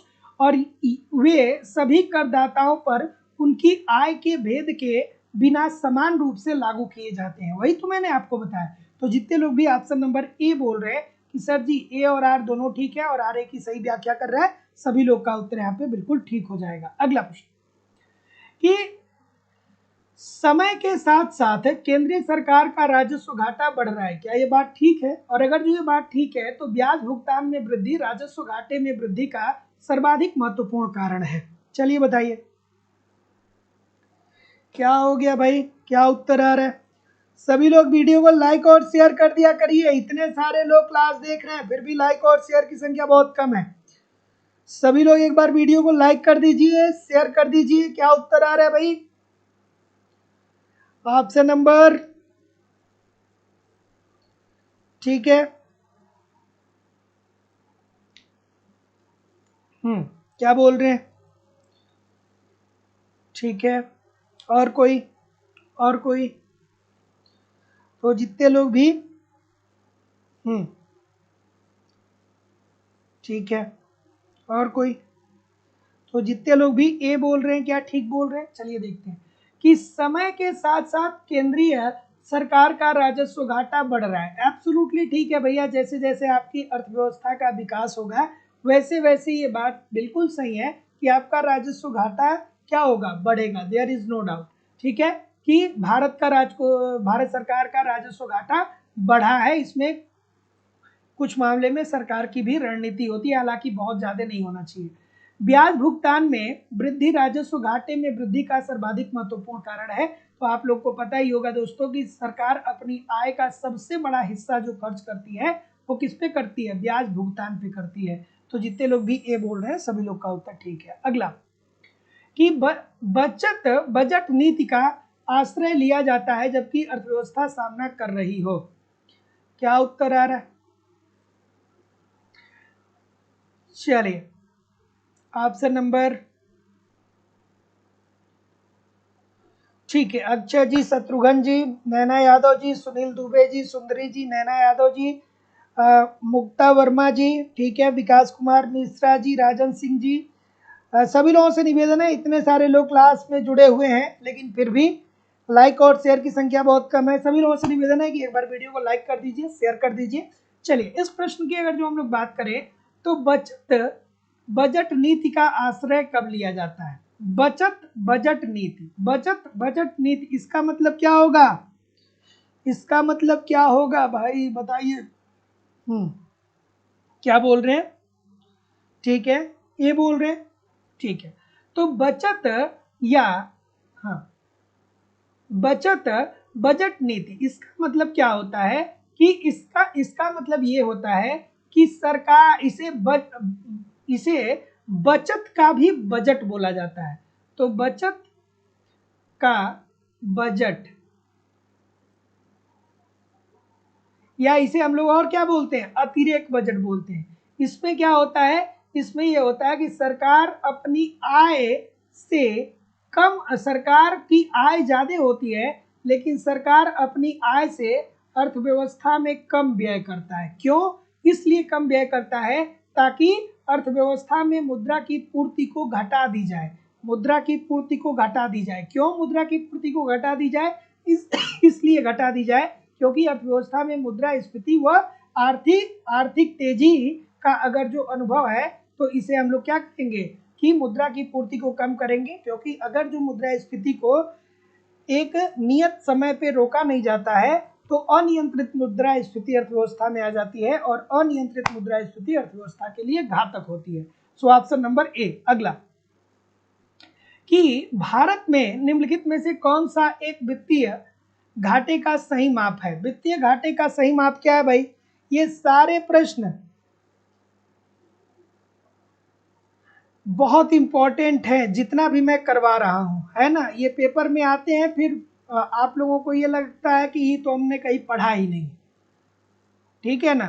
तो प्रैक्टिस करते रहिए। मैं बार बार बोल रहा हूँ, जितना ज़्यादा से ज़्यादा हो सके उतनी क्लासेस को पढ़िए, जितने ज़्यादा से ज़्यादा क्वेश्चन हो सके उतने क्वेश्चन को प्रैक्टिस करिए। मेहनत करना पड़ेगा, बिना मेहनत के ज़िंदगी में किसी को कुछ नहीं मिला है और बिना मेहनत के आपको भी नहीं मिलेगा।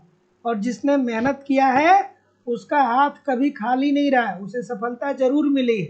तो मेहनत आप भी करेंगे तो सफलता आपको भी मिलेगी। क्या उत्तर आ रहा है सर, बताइए? सब भी बोल रहे हैं सब भी बोल रहे हैं, तो जितने भी बोल रहे हैं सब ठीक बोल रहे हैं कि राजस्व प्राप्ति, गैर राजस्व प्राप्ति, पूंजीगत प्राप्ति एवं कुल व्यय का अंतर जो होता है वही क्या होता है? सरकार की वित्तीय घाटा होती है। हमने बहुत बार फार्मूले के रूप में इसको लिखवाया था। तो जितने लोग भी ऑप्शन नंबर बी बोल रहे हैं ठीक बोल रहे हैं। अगला, अरे एप्लीकेशन पे क्लास हुई तो थी भाई, एप्लीकेशन पे क्लास हुई तो थी, क्लास चल रही है एप्लीकेशन पे। जो लोग भी एप्लीकेशन पे जुड़ रहे हैं, जो लोग भी एप्लीकेशन पे एडमिशन लिए हैं, क्लास को ज्वाइन किया करिए। अगला कि व्यापार से लाभ होते हैं व्यापार से लाभ होते हैं। चलिए, व्यापार से क्या लाभ होता है? व्यापार से क्या लाभ होता है? ऑप्शन नंबर सी बोल रहे हैं। और कोई? सी के अलावा कोई और है? नहीं है। तो जितने भी सी बोल रहे हैं, हाँ, एप्लीकेशन पे करेंट करवाऊंगा, जल्दी ही करवाऊंगा, परेशान ना होइए। तो जितने लोग भी ऑप्शन नंबर सी बोल रहे हैं, जैसे दो देश आपस में व्यापार क्यों करते हैं? जैसे हम लोग क्या करते हैं कि हम लोग रूस से इस समय तेल मंगवा रहे हैं, पेट्रोलियम जो है वो रूस से ला रहे हैं। आपके घर में जो पूड़ी बनता है उसकी जो रिफाइंड है वो हम कहाँ से मंगाते हैं? इजराइल से मंगाते हैं। और हम इन देशों को क्या करते हैं? इन देशों को हम लोग निर्यात करते हैं, सोना भी निर्यात करते हैं, हम इन लोगों को फल का भी निर्यात करते हैं, हम लोग गेहूं का, चावल का भी निर्यात करते हैं। तो व्यापार से लाभ क्या होता है? दो देश आपस में व्यापार क्यों करते हैं? रूस से हम पेट्रोलियम मंगवाते हैं क्योंकि हमारे पास पेट्रोलियम है नहीं, और हम अन्य देशों को या रूस को, अन्य देशों को हम लोग क्या करते हैं कि अपने देश में निर्मित वस्तुओं का निर्यात करते हैं।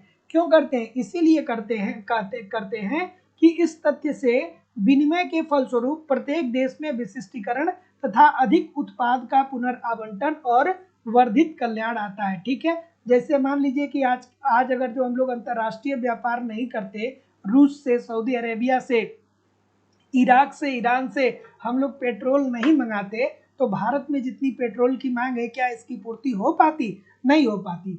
या वे देश जैसे सऊदी अरेबिया हो गया, जहाँ पे मान लीजिए कि जहाँ पे गेहूं, चावल, सरसों इतना होता ही नहीं है, तो अगर जो वो लोग क्या करेंगे कि खाद्यान्नों का आयात नहीं करेंगे तो उनके लिए भी मुश्किलात बढ़ जाएंगे। तो व्यापार से लाभ तभी होगा, व्यापार से लाभ क्यों होता है? क्योंकि ये एक दूसरे की रिक्वायरमेंट की पूर्ति करते हैं। So option number C. अगला, कथन और कारण।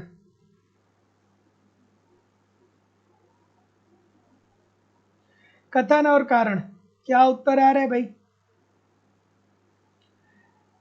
कथन और कारण का ये प्रश्न है। और देखिए, जितना भी मैं करवा रहा हूँ ये डायरेक्ट क्वेश्चन आपके पेपर में देखने को मिलेंगे। ईमानदारी से, मेहनत से हर प्रश्न को सॉल्व करिए।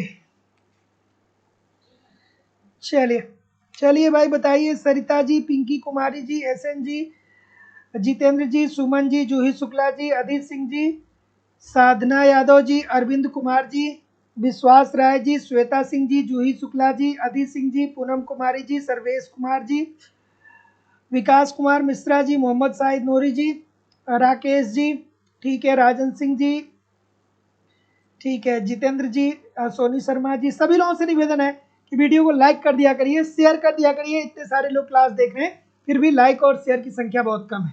ऑप्शन नंबर बी सभी लोग बोल रहे हैं, बी क्यों बोल रहे हैं, चलिए देखते हैं कि व्यापार से लाभ व्यापार की शर्तों पर निर्भर करता है।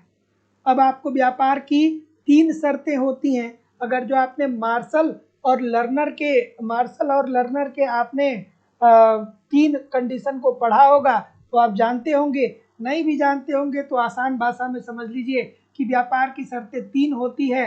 अगर जो आप निर्यात कम कर रहे हैं, अगर जो आप निर्यात कम कर रहे हैं और आयात ज़्यादा कर रहे हैं, तो ऐसी स्थिति में क्या होगा, ये व्यापार आपके देश के प्रतिकूल होगा, अर्थात इससे आपके देश को लाभ नहीं होगा, भुगतान असंतुलन की समस्या विद्यमान हो जाएगी। अगर जो आप निर्यात जितना कर रहे हैं उतना ही आयात कर रहे हैं तो इससे क्या होगा, ना लाभ होगा ना हानि होगा।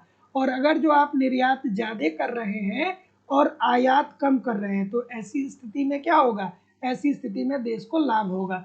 तो जितने लोग भी क्या बोल रहे हैं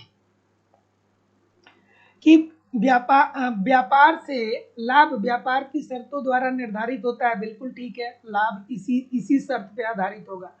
व्यापार से व्यापार से लाभ तुलनात्मक लागत अनुपात के अंतरों पे निर्भर करता है। रिकार्डो साहब यही तो बात करते हैं ना, रिकार्डो साहब इसी की तो बात करते हैं। तो जितने लोग भी ऑप्शन नंबर ए बोल रहे, सॉरी, जितने लोग भी ऑप्शन नंबर बी बोल रहे हैं सभी लोग का उत्तर ठीक होगा कि ए और आर दोनों सही हैं, लेकिन आर ए की सही व्याख्या नहीं कर रहा है। अगला प्रश्न कि निम्न युग्मों में से कौन सा एक युग्म सही सुमेलित नहीं है, इसमें से कौन सा एक युग्म है जो सही सुमेलित नहीं है, चलिए भाई बताइए कौन सा सही सुमेलित नहीं है।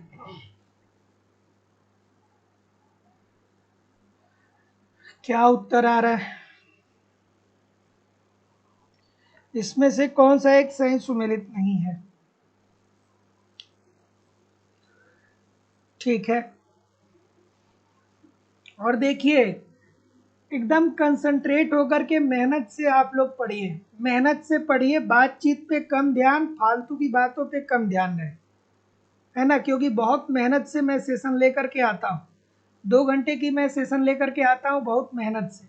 और ये जितने भी क्वेश्चन मैं करा रहा हूँ ये कोई कराता नहीं है, और ये सारे प्रश्न आपके पेपर में डायरेक्ट पूछे जाते हैं। तो थोड़ा मेहनत से पढ़िए, सीरियस होके पढ़िए, केवल दांत दिखाने से जिंदगी में सफलता नहीं मिलती है, कभी कभी दांत नहीं दिखाना चाहिए। चलिए क्या उत्तर आ रहा है भाई कि निम्न युग्मों में से कौन सा एक सही सुमेलित नहीं है, कौन सा सही सुमेलित नहीं है भाई। तो जितने लोग भी ऑप्शन नंबर क्या बोल रहे हैं, आप कम से कम आप हमारी मेहनत की तो कद्र करिए ना यार, कोई नहीं करवाएगा, आप जाइए पूरी दुनिया ढूंढ लीजिए, कोई इतना रिस्क नहीं लेता है ना। मैं फ्री ऑफ कास्ट आप लोगों को पढ़ाने के लिए तैयार हूं। चलिए क्या उत्तर आ रहा है भाई, क्या क्या उत्तर आ रहा है। तो जितने लोग भी ऑप्शन नंबर क्या बोल रहे हैं, जितने लोग भी ऑप्शन नंबर क्या क्या बोल रहे हैं, कौन सा सही सुमेलित नहीं है। तो जितने लोग भी क्या हुआ, बी बोल रहे हैं ना, तो जितने लोग भी बी बोल रहे हैं, क्रय शक्ति समता सिद्धांत, ये किसने दिया था, ये टांजिंग ने दिया था, बहुत कम है, ठीक है। तो जितने लोग भी बी बोल रहे हैं सबका उत्तर ठीक है। क्रय शक्ति समता की अगर जो बात करें तो ये किसने दिया था, गुस्ताव कैसल के द्वारा दिया गया था, कैसल साहब के द्वारा दिया गया था, कैसल साहब के द्वारा दिया गया था। So option number B according to the question this is the right answer हो जाएगा। अगला कि निम्न युग्मों में से कौन सा एक सही सुमेलित नहीं है, फिर से आ गया,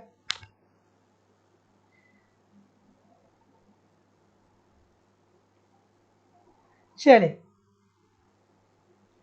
कि निम्न युग्मों में से कौन सा एक सही सुमेलित नहीं है? कौन सा सही सुमेलित नहीं है बताइए। तो ये भी आसान सी बात है, ये भी आसान सी बात है कि नहीं है? बशर्ते कंसंट्रेट होके पढ़ेंगे तब आसान है। विनिमय, विदेशी विनिमय दर का जो निर्धारण होता है वो कैसे होता है? विदेशी विनिमय दर का निर्धारण कैसे होता है? तो ये बाजार तंत्र के द्वारा होता है ना, बाजार तंत्र के द्वारा होता है ना। हम लोग पढ़ते हैं ना कठोर मुद्रा क्या होती है और मुलायम मुद्रा क्या होती है। कठोर मुद्रा और मुलायम मुद्रा हम लोग पढ़ते हैं कि नहीं पढ़ते? रोज आप न्यूज में सुनते हैं, टीवी में देखते हैं कि आज डॉलर रुपए के मुकाबले मजबूत हो गया, आज डॉलर रुपए के मुकाबले कमजोर हो गया, देखते हैं ना। तो ये दो देशों के बीच जो मुद्राओं का विनिमय होता है, ये अंतरराष्ट्रीय बाजार में मुद्रा की मांग और पूर्ति की शक्तियों के आधार पर निर्धारित होता है। तो कठोर मुद्रा ऐसी मुद्रा होती है जिसका अंतरराष्ट्रीय बाजार में मांग बहुत ज्यादा है लेकिन इसकी पूर्ति बहुत कम है। मतलब जैसे अमेरिकी डॉलर की बात करें तो अंतरराष्ट्रीय बाजार में डॉलर की मांग बहुत ज़्यादा है लेकिन पूर्ति बहुत कम है। मुलायम मुद्रा क्या होता है कि अंतरराष्ट्रीय बाजार में इसकी मांग कम होती है लेकिन इसकी पूर्ति ज़्यादा होती है, जैसे रुपए की बात हो गई। तो जितने लोग भी डी बोल रहे हैं सभी लोग का उत्तर यहाँ पे बिल्कुल ठीक हो जाएगा। Option number D according to the question this is the right answer हो जाएगा। अगला प्रश्न, ये क्या पूछ रहा है? कह रहा है कि सुमेलित नहीं है। मेरे शब्दों को याद रखिएगा कि सर जी बार बार 7 बजे वाले सेशन में बोलते थे कि जब पूरा पेपर पढ़िएगा, तो जब क्वेश्चन पढ़िएगा तो ये वाला टर्म को जरूर देख लीजिएगा कि है दिया है कि नहीं दिया है, क्योंकि कम से कम 10 क्वेश्चन आते हैं और 10 क्वेश्चन में से बहुत सारे बच्चे क्या कर देते हैं कि नहीं पढ़ते ही नहीं है। नहीं पढ़ेंगे तो 5-6 क्वेश्चन गलत हो जाएंगे, 5-6-7 क्वेश्चन गलत हो गए, कंपटीशन से वही बाहर हो जाएंगे। चलिए, तो इसको पढ़िएगा जरूर पेपर में। अगला कि सूची 1 को सूची 2 के साथ सुमेलित करिए। एक प्रश्न पक्का आपके पेपर में आएगा डायरेक्टली इनडायरेक्टली। यहां से क्या उत्तर आ रहा है भाई? एक प्रश्न पक्का आपके पेपर में डायरेक्टली इनडायरेक्टली पूछा जाता है यहां से। तो 1947 की बात करें तो क्या हुआ था? गैट पर हस्ताक्षर हुआ था कि नहीं हुआ था? हुआ था, बिल्कुल ठीक है। 1957 की अगर जो बात करें तो ईईसी की स्थापना हुई थी। 1964 की अगर जो बात करें तो अंकटाड कहाँ पे है? यहाँ पे है। और ना ये कुछ गलत है यार, इसमें कुछ गलत है, इसमें कुछ गलत है। ये तो ठीक है, ये तो ठीक है, ये वाला ठीक है, ठीक है। उसके बाद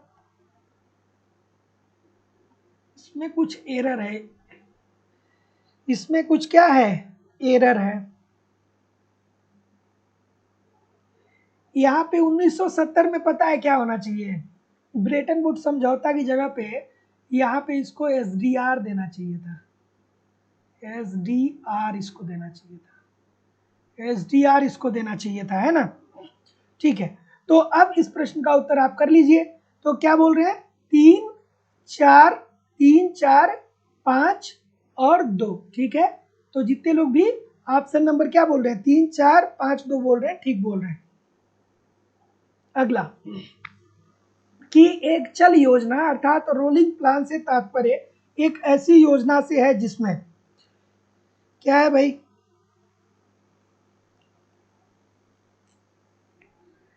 क्या उत्तर आ रहा है? क्या बोल रहे हैं? रोलिंग प्लान की अवधारणा किसने दी थी या अनवरत प्लान की अवधारणा किसने दिया था? कमेंट करके बताइए। तो रोलिंग प्लान या अनवरत प्लान की बात करें तो यह इस योजना से तात्पर्य क्या है? कमेंट करके सभी लोग बताइए। तो रोलिंग प्लान या अनवरत योजना से तात्पर्य एक ऐसी योजना से है जिसमें प्रत्येक वर्ष में आवंटन तथा लक्ष्य परिवर्तित होंगे, ठीक है। तो जितने लोग भी ऑप्शन नंबर क्या बोल रहे हैं? सी बोल रहे हैं, कि प्रत्येक वर्ष उसके आवंटन और लक्ष्य परिवर्तित होंगे? सभी लोगों का उत्तर यहाँ पे बिल्कुल ठीक होगा। रोलिंग प्लान की अवधारणा गुरनार मेडल के द्वारा दिया गया था और गुरनार मेडल के द्वारा दिया गया था और सरकार के द्वारा 1978 78 से 83 वाली जो पंचवर्षीय योजना थी, इसी में इसे अपनाया गया था। लेकिन 1980 में सरकार बदलती है और यहीं पे क्या होता है, रोलिंग प्लान की समाप्ति हो जाती है। अगला, सूची 1 को सूची 2 के साथ सुमेलित करिए। चलिए भैया सुमेलित करिए, सूची 1 को सूची 2 के साथ सुमेलित कर दीजिए। क्या उत्तर आ रहा है? क्रांतिक न्यूनतम प्रयास की बात करें तो किसने दिया था? न्यूनतम क्रांतिक प्रयास सिद्धांत लेवेंस्टीन ने क्या बोला था? लेवेंस्टीन ने कहा था कि जब अर्थव्यवस्था गरीबी के कुचक्र में फंस जाती है तो न्यूनतम मात्रा में निवेश की जरूरत होती है जिससे मांग व पूर्ति को बढ़ाया जा सके। श्रम की असीमित आपूर्ति सिद्धांत की बात करें तो लुईस ने क्या बोला था कि अर्थव्यवस्था में दो क्षेत्र हैं, एक अर्थव्यवस्था में दो क्षेत्र हैं। लुईस ने क्या बोला था? कहा था कि अर्थव्यवस्था में दो क्षेत्र हैं, एक कृषि है और दूसरा उद्योग है। कृषि में श्रम का अतिरेक पाया जाता है, तो श्रम का अतिरेक यहाँ कृषि में पाया जाता है। इस श्रम के अतिरेक को पलायित करिए उद्योगों के अंतर्गत, और तब तक उद्योगों की तरफ श्रम के अतिरेक को पलायित करिए जब तक कृषि में अतिरेक खत्म नहीं हो जाता है। जैसे ही कृषि में अतिरेक खत्म होगा, उद्योग में कार्यशील जनसंख्या बढ़ेगी, श्रम शक्ति बढ़ेगी। श्रम शक्ति बढ़ेगी तो इससे क्या होगा? उत्पादकता में वृद्धि होगी। उसके बाद संतुलित विकास सिद्धांत की बात करें तो संतुलित विकास सिद्धांत के समर्थन में रोजेस्टीन रोडान साहब आते हैं। क्या बोलते हैं कि सभी क्षेत्रों में समान रूप से हमें क्या करना चाहिए? विकास करना चाहिए। हैरन डोमर मॉडल अभिष्ट समृद्धि दर की बात करता है। तो जितने लोग भी सुमेलित कर रहे हैं ठीक ही कर रहे हैं। अगला, कि भारत जैसे सघन जनसंख्या वाले देश में घटती हुई दर के साथ जनसंख्या की उच्च जन्म दर का परिणाम है। क्या है भाई? बहुत खूबसूरत सा प्रश्न है। थोड़ा लाइक और शेयर कर दीजिए। इतने सारे लोग क्लास देख रहे हैं फिर भी लाइक और शेयर की संख्या बहुत कम है। क्या उत्तर आ रहा है? कि भारत जैसे सघन जनसंख्या वाले देश में घटती हुई दर के साथ जनसंख्या की उच्च जन्म दर का परिणाम है। जैसे आप देखिए, हम विश्व की प्रथम अर्थव्यवस्था बन गए जनसंख्या के मामले में, लेकिन फिर भी अगर जो पिछले दशकों की बात किया जाए तो इसमें कहीं ना कहीं आपको कमी देखने को मिला है। जो क्या हुआ? 4 में 5 ऑप्शन है। अरे ठीक है, थोड़ा बहुत मिसप्रिंट था, कोई दिक्कत नहीं। ठीक है, तो देखिए अब इस प्रश्न की बात करते हैं, छोड़िए। कि भारत जैसे सघन जनसंख्या वाले देश में घटती हुई दर के साथ जनसंख्या की उच्च जन्म दर का परिणाम है। अब देखिए लोगों का माइंडसेट बदल रहा है ना भारत में भी। पहले क्या होता था? पहले अगर जो कोई व्यक्ति है जिसका नाम है रामलाल, तो रामलाल 10 बच्चे पैदा करने का प्रयास करता था। आज से 40 साल पहले रामलाल सोचता था कि हमारे 10 बच्चे होंगे तो हमारा पड़ोसी हमारा जमीन नहीं कब्जा पाएगा। लेकिन अब क्या हुआ? अब भारत देश में साक्षरता बढ़ी है। जब साक्षरता बढ़ी है तो लोगों को लगता है कि यार 1 बच्चे भी होंगे या 2 बच्चे भी होंगे तो भी कोई दिक्कत नहीं है। हाँ, क्या उत्तर आ रहा है? डी बोल रहे। तो भारत जैसे सघन जनसंख्या वाले देश में घटती हुई दर के साथ जनसंख्या की उच्च जन्म दर का परिणाम क्या है?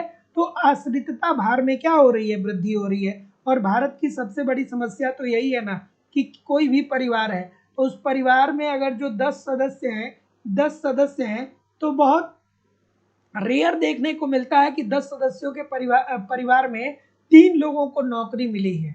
बहुत जगह ऐसा ही मेजॉरिटी ऑफ द फैमिली में यही देखने को मिलता है कि 10 लोगों का परिवार है, उसमें कमाने वाला केवल और केवल एक है। तो 9 लोग क्या हैं? इस एक व्यक्ति पे क्या हैं? आश्रित हैं। तो जितने लोग भी डी बोल रहे हैं ठीक बोल रहे हैं। अगला, कि निम्न में से कौन सा एक राष्ट्रीय विकास परिषद का कार्य नहीं है? राष्ट्रीय विकास परिषद का कार्य कौन सा नहीं है भाई? राष्ट्रीय विकास परिषद की अगर जो हम लोग बात करें तो इसकी स्थापना कब हुई थी? राष्ट्रीय विकास परिषद की स्थापना कब हुई थी? 6 अगस्त 1952। 6 अगस्त 1952, 6 अगस्त 1952 को क्या हुआ था? राष्ट्रीय विकास परिषद का गठन हुआ था। ठीक है, इसके अध्यक्ष कौन होते हैं? इसका जो अध्यक्ष होता है वो प्रधानमंत्री होते हैं, प्रधानमंत्री साहब इसके अध्यक्ष होते हैं। ठीक है। और ये क्या है? ये क्या करता है? तो ये क्या करता है भाई? ये अब तो खैर पंचवर्षीय योजना खत्म हो गई है, लेकिन फिर भी क्वेश्चन के अकॉर्डिंग देखेंगे। पंचवर्षीय योजनाओं की प्रगति की समीक्षा करता है अकॉर्डिंग टू द क्वेश्चन। ठीक है, अब तो पंचवर्षीय योजना खत्म हो गई है, लेकिन ठीक है फिर भी है। महत्वपूर्ण सामाजिक नीतियों की जांच करता है, योजनाओं की योजना क्रियान्वयन के लिए आवश्यक प्रशासकीय सेवाओं की कुशलता में सुधार लाता है। तो जितने लोग भी सी बोल रहे हैं कि राज्यों के बीच बजटीय आवंटन का निर्णय लेता है, ये नहीं लेता है। वो कौन लेता है? वो वित्त आयोग लेता है। कौन लेता है? वित्त आयोग लेता है। वित्त आयोग की बात करें तो इसकी चर्चा भारतीय संविधान के 280 क के अंतर्गत की गई है और वित्त आयोग का गठन राष्ट्रपति के द्वारा किया जाता है। अगला कि पंचायत राज संस्थाओं के आधार पे विकेंद्रीकृत योजना की सिफारिश की गई। मोस्ट इंपॉर्टेंट प्रश्न है, बहुत बार पूछा गया है।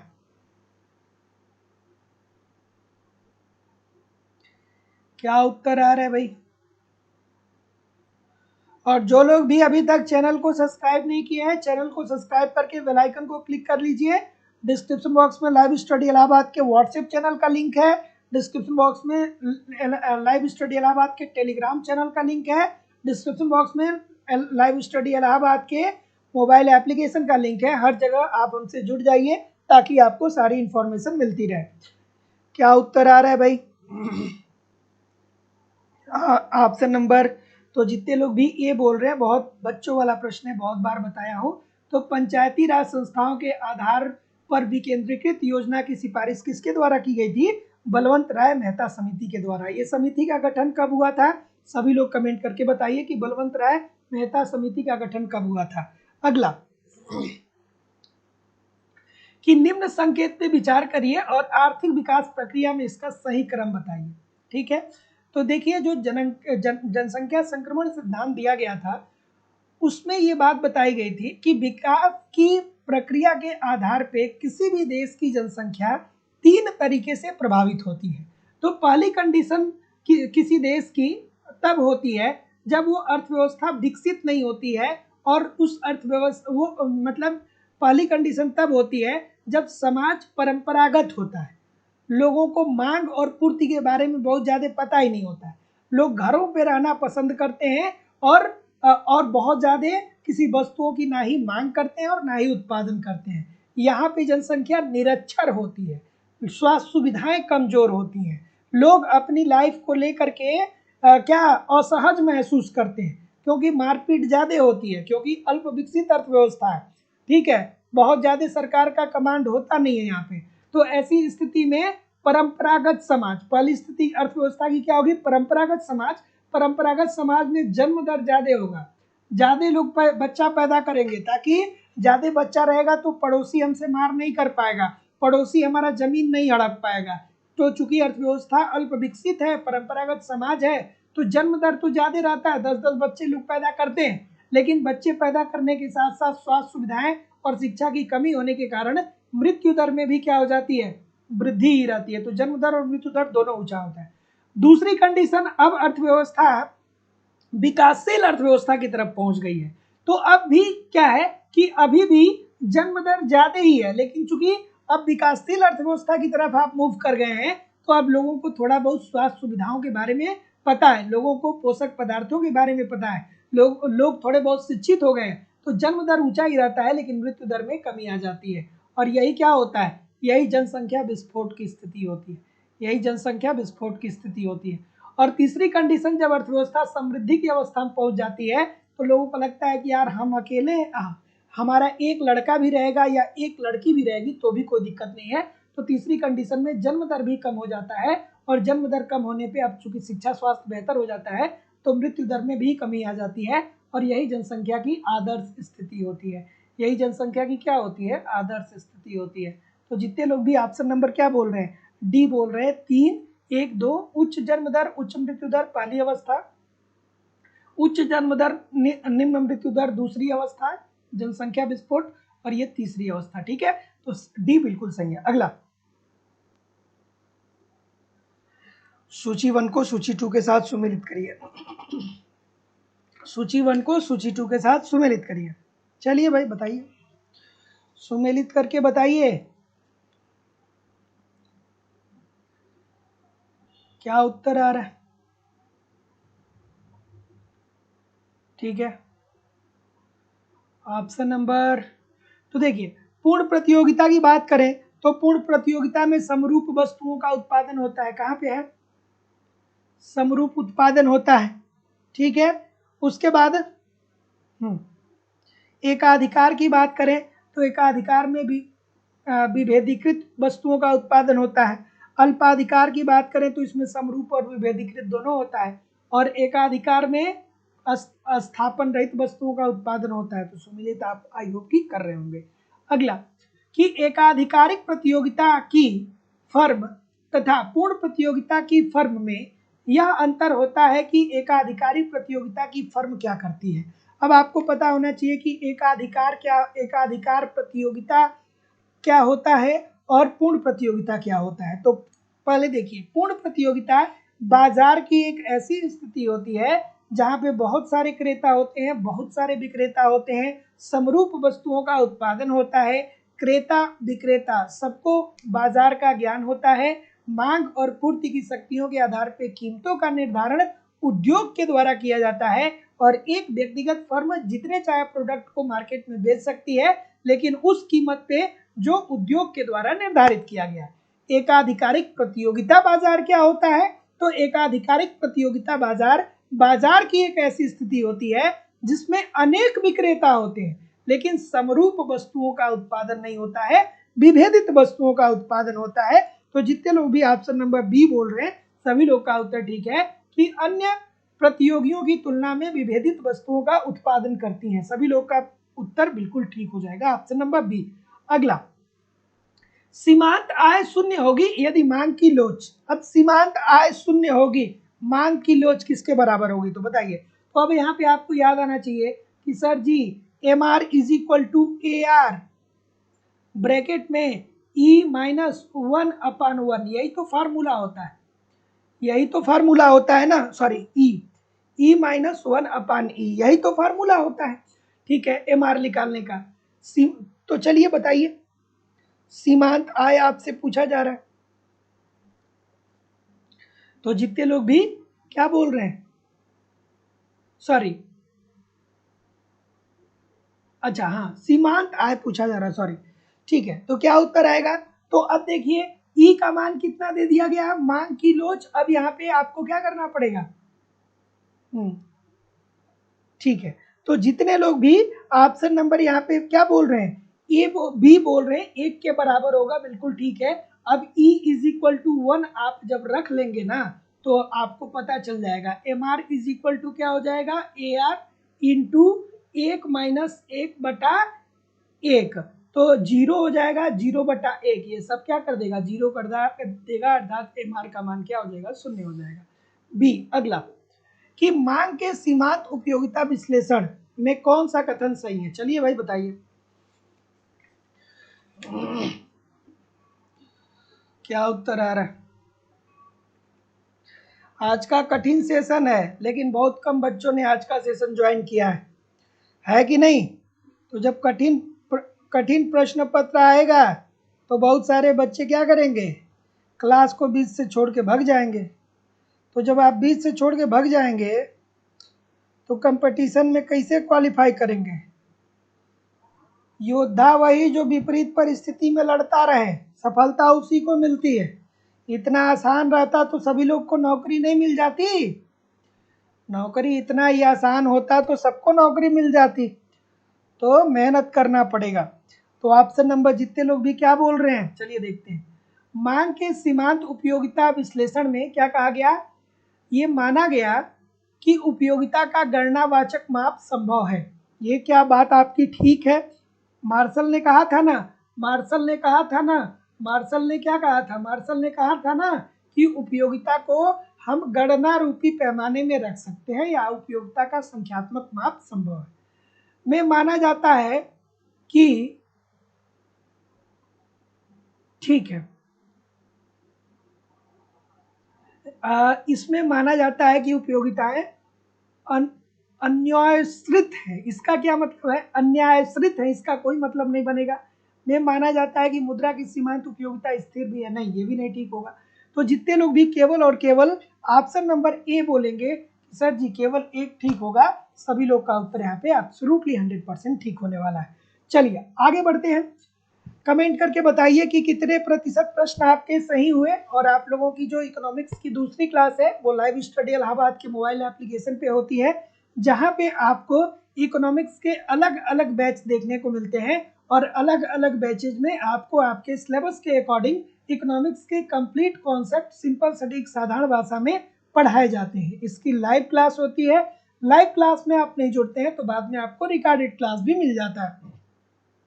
इसके अतिरिक्त कंप्लीट आपको यहाँ पे इकोनॉमिक्स के नोट्स भी दिए जा रहे हैं, ताकि आप एक तरफ ठीक तरीके से थियरी को पढ़ते रहिए, दूसरी तरफ नोट्स के माध्यम से रिवीजन करते रहिए। आपको टेस्ट सीरीज दिया जा रहा है, टेस्ट दीजिए, देखिए गलती कहाँ पे हो रही है, गलती क्यों हो रही है, उसमें सुधार करिए, फिर अगला टेस्ट दीजिए जिससे आपकी एक्यूरेसी बेहतर हो पाए। आपको यहाँ पे प्रीवियस ईयर के क्वेश्चन पेपर दिए जा रहे हैं, डायरेक्टली इनडायरेक्टली बहुत सारे प्रश्न प्रीवियस ईयर से पूछे जाते हैं और आपको करंट की भी क्लासेस यहाँ पे दी जा रही है। सब कुछ प्रोवाइड कराना हमारी जिम्मेदारी है। बस आप इन सभी कंटेंट को ठीक तरीके से एप्लीकेशन पे फॉलो करते रहिए, यूट्यूब पे प्रैक्टिस करते रहिए। निश्चित तौर पे कहीं भी इधर उधर से कुछ भी आपको कलेक्ट करने की जरूरत नहीं होगी। और अगर जो कोर्स की वैलिडिटी की बात करें तो लाइफ टाइम की वैलिडिटी आपको दी जा रही है। इट मीन्स एक बार आप कोर्स परचेज करते हैं तो वर्तमान समय में तो आप पढ़ेंगे ही पढ़ेंगे, साथ ही साथ इन फ्यूचर में जब भी कोई नई वैकेंसी आएगी उसके लिए भी पढ़ना चाहेंगे तो ऑटोमेटिक आपको बैच में ऐड कर दिया जाएगा, आपको अलग से फीस सबमिट करने की जरूरत नहीं होगी। एडमिशन लेने के लिए डिस्क्रिप्शन बॉक्स में जाइए, लाइव स्टडी इलाहाबाद के मोबाइल एप्लीकेशन का लिंक दिया गया है, एप्लीकेशन को डाउनलोड कर लीजिए और वहां से डायरेक्ट कोर्स परचेज कर सकते हैं। अगर जो आप डायरेक्ट कोर्स नहीं परचेज कर पा रहे हैं तो आप मुझे इस नंबर पे कॉल कर सकते हैं या व्हाट्सएप मैसेज कर सकते हैं। इकोनॉमिक्स के सभी बैच आपको मिल जाएंगे। उत्तर प्रदेश में TGT, PGT, GIC lecturer, LT grade, Bihar में टीआरई के लिए बैच मिल जाएगा, बिहार में स्टेट और बेट के लिए बैच मिल जाएगा, मध्य प्रदेश में वर्ग 1, मध्य प्रदेश में वर्ग 2, मध्य प्रदेश में सेट, उत्तराखंड में लेक्चरर, उत्तराखंड में एलटी, यूजीसी नेट, छत्तीसगढ़ में सेट, झारखंड में टीजीटी, झारखंड में PGT, D triple S D, अलग अलग राज्यों में असिस्टेंट प्रोफेसर, एमबीएस, केबीएस और अन्य परीक्षाओं के आपको यहाँ पे बैच मिल जाएंगे। So thank you very much everybody. मिलते हैं हम लोग अपने अगले क्लास में। तब तक के लिए आप पढ़ते रहिए, आगे बढ़ते रहिए, ज़्यादा से ज़्यादा वीडियो को लाइक कर दीजिए, शेयर कर दीजिए। मिलते हैं हम लोग नेक्स्ट क्लास में। तब तक के लिए दोस्तों नमस्कार, धन्यवाद।